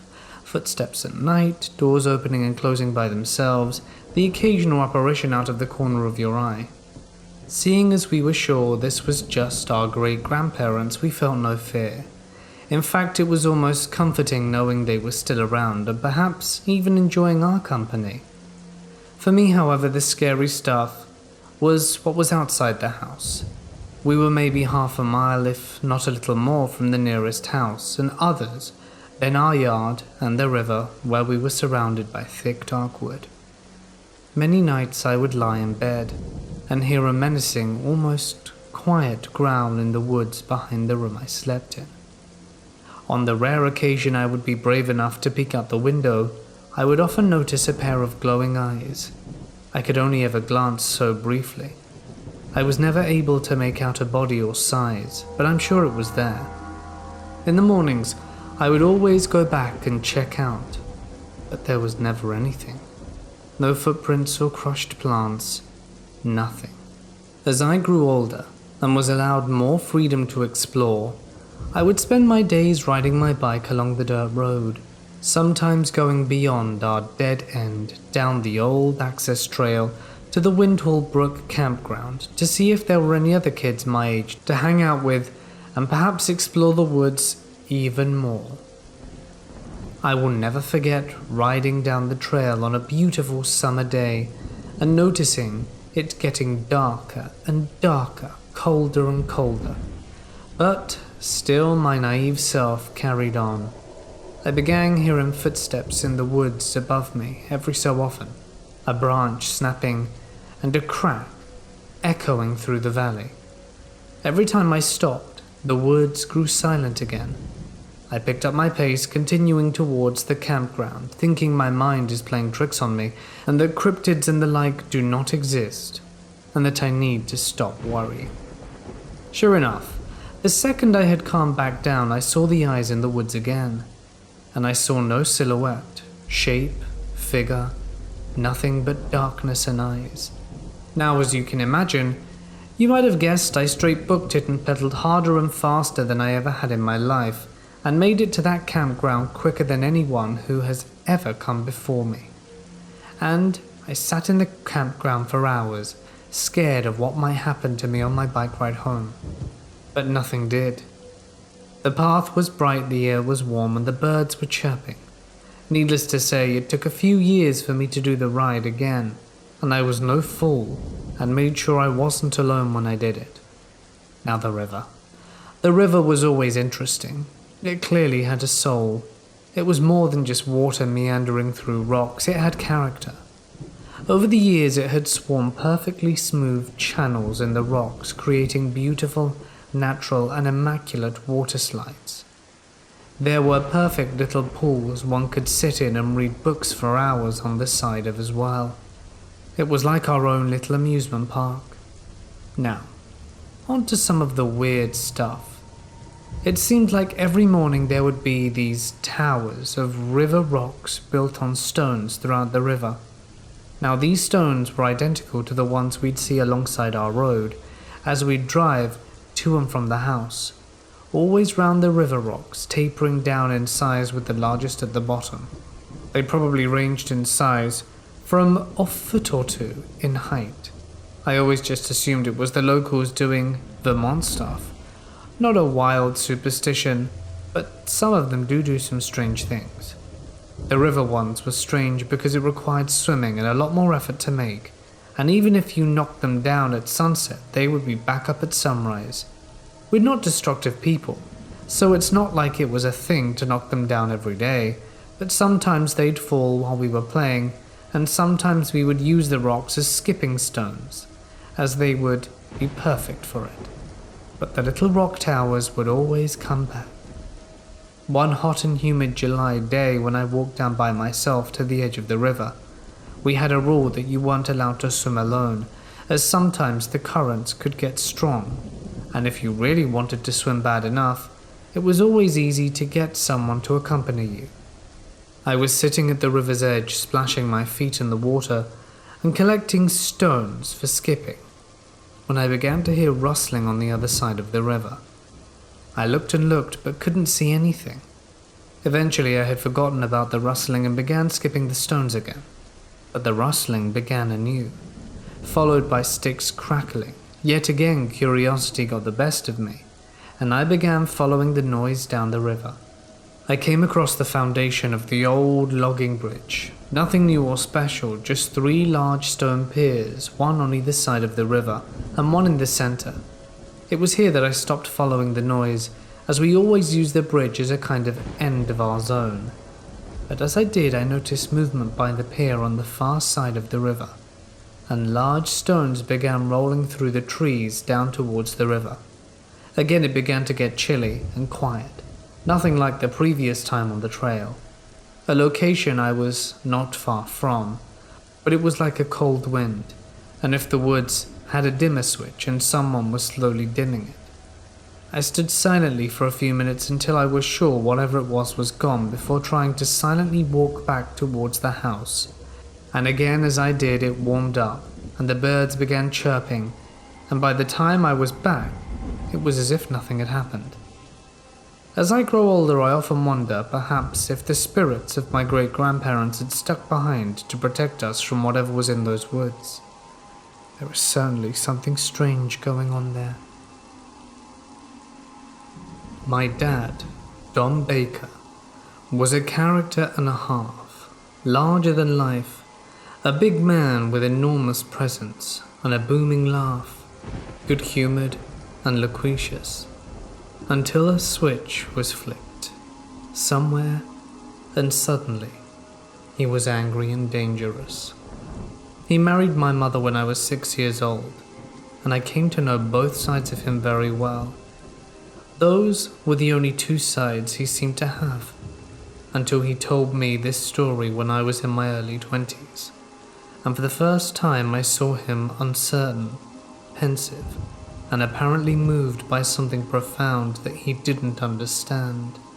Eager to get away from the confines of his small Minnesota hometown and what he called his Norsky family, he lied about his age to join the army at 17 in 1938. Almost immediately he was attached to the OSS and sent to China in the aftermath of the invasion of Shanghai by Japan, where he was tasked with gathering intelligence about the growing bloodshed in the area. After Pearl Harbor, he spent the first 2 years of the war as a paratrooper in the South Pacific, until he sustained injuries so severe that he was sent back stateside for hospitalization. After a few months in the hospital, he was deemed well enough to be discharged, but not fit enough to return to action. So, he was attached to the 11th Airborne when it was activated at Camp Mackle in North Carolina, as one of a cadre of flyers and paratroopers who set up the division jump school. While there, he and some of his fellow paratroopers began devising strategies for paratrooper recon, and that brings me to the story he told me. During the Korean War, and long since reassigned to intelligence, he was one of an elite chalk who jumped behind enemy lines to gather information and bring it back to the front line. Because troop movements and skirmishing meant that the front was always changing. Return routes were constantly being redrawn, and sometimes not quickly enough. Many of the paratroopers in the regiment lost their lives because of this inherent danger. On the way back to the front and carrying extremely important information, my dad had made it from his recon position to a spot along the route, about halfway home, when a brutal swarm swept in during the late afternoon, and he had to seek shelter. There was a cave on the route that was behind him. He had to backtrack a short way to it, and once there, he said he sort of had to hunker down and wait for the storm to pass. So he did what any soldier would do in that position. He grabbed some Z's. Sometime later, he was awoken by another member of his team who jumped a day or two before my dad. I can't remember his name, but he was one of my dad's good friends, Buddy. The storm continued to rage outside, but Buddy said he had to risk moving through it to quickly get to my dad, because near to the front, the route Dad was on had been compromised. In the dim glow of the small flashlight, Buddy traced a map in the dirt of another route from the cave to the front that was as safe to follow as any such route is behind enemy lines in a shooting war, and then clapped Dad on the back and said, "You'll get yourself home in one piece." And then, saying he had something else to do, he ducked out of the cave and was gone. Dad said Buddy had probably spent no more than 5 minutes with him in that cave, most likely less, and he added that he really didn't think too much about it at the time.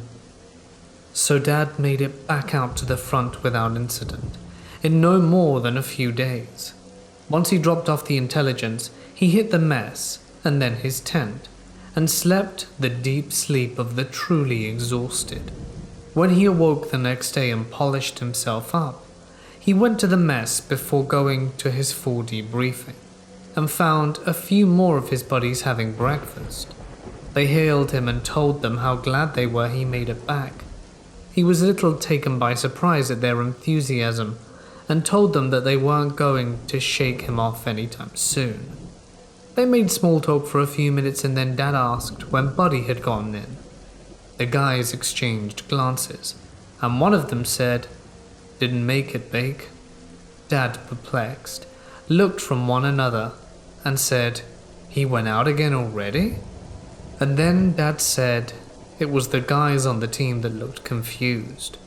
"No, Don," one of them replied. Buddy never made it back from the last jump. At this point, my dad told me he'd begun to get angry. "That can't be possible," he declared to the others.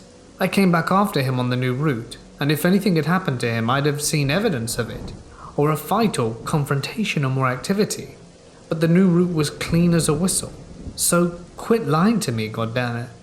The other team members visibly stilled, he said, and the atmosphere was strained. After a few more tense moments, the guy who had been answering him leaned towards him and quietly but intently asked him, "What new route, Bake?"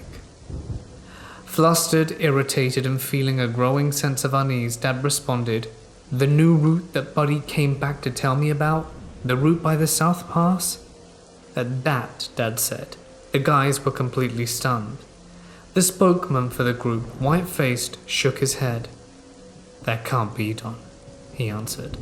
4 days ago, Buddy was killed on his way back from his last recon. He almost made it all the way back. One of our scouts was watching for him and saw the whole thing. The Reds went through his pockets and got the intelligence packet. Since that's where the maps are, including the route you were both taking, we thought you were a goner. That's the story.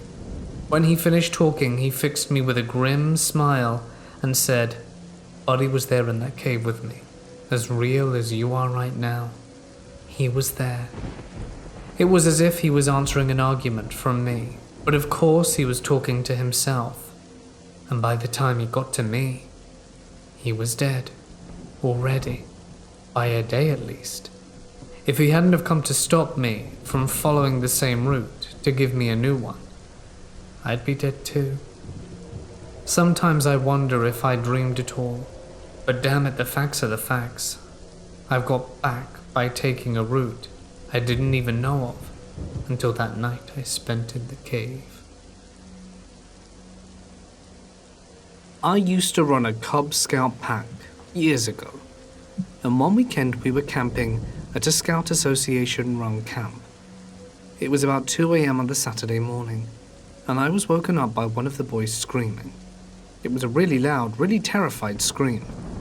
I crashed out of my tent, and as I ran to where the boys were, a row of domed tents with 4 boys in each, when the screaming stopped. I was looking for a tiger or something dragging a Cub Scout out and devouring him. Not that we get tigers in southeast London, but the screaming had been that terrible. But there was just silence. No other kids had awoken, but I'd been joined by the other 2 leaders, equally worried and mystified. I couldn't believe that the other boys hadn't woken up, or that there wasn't anyone crying, but just silence. We still had the same number of boys in the morning. It didn't happen again, and we never did find out where that voice was coming from.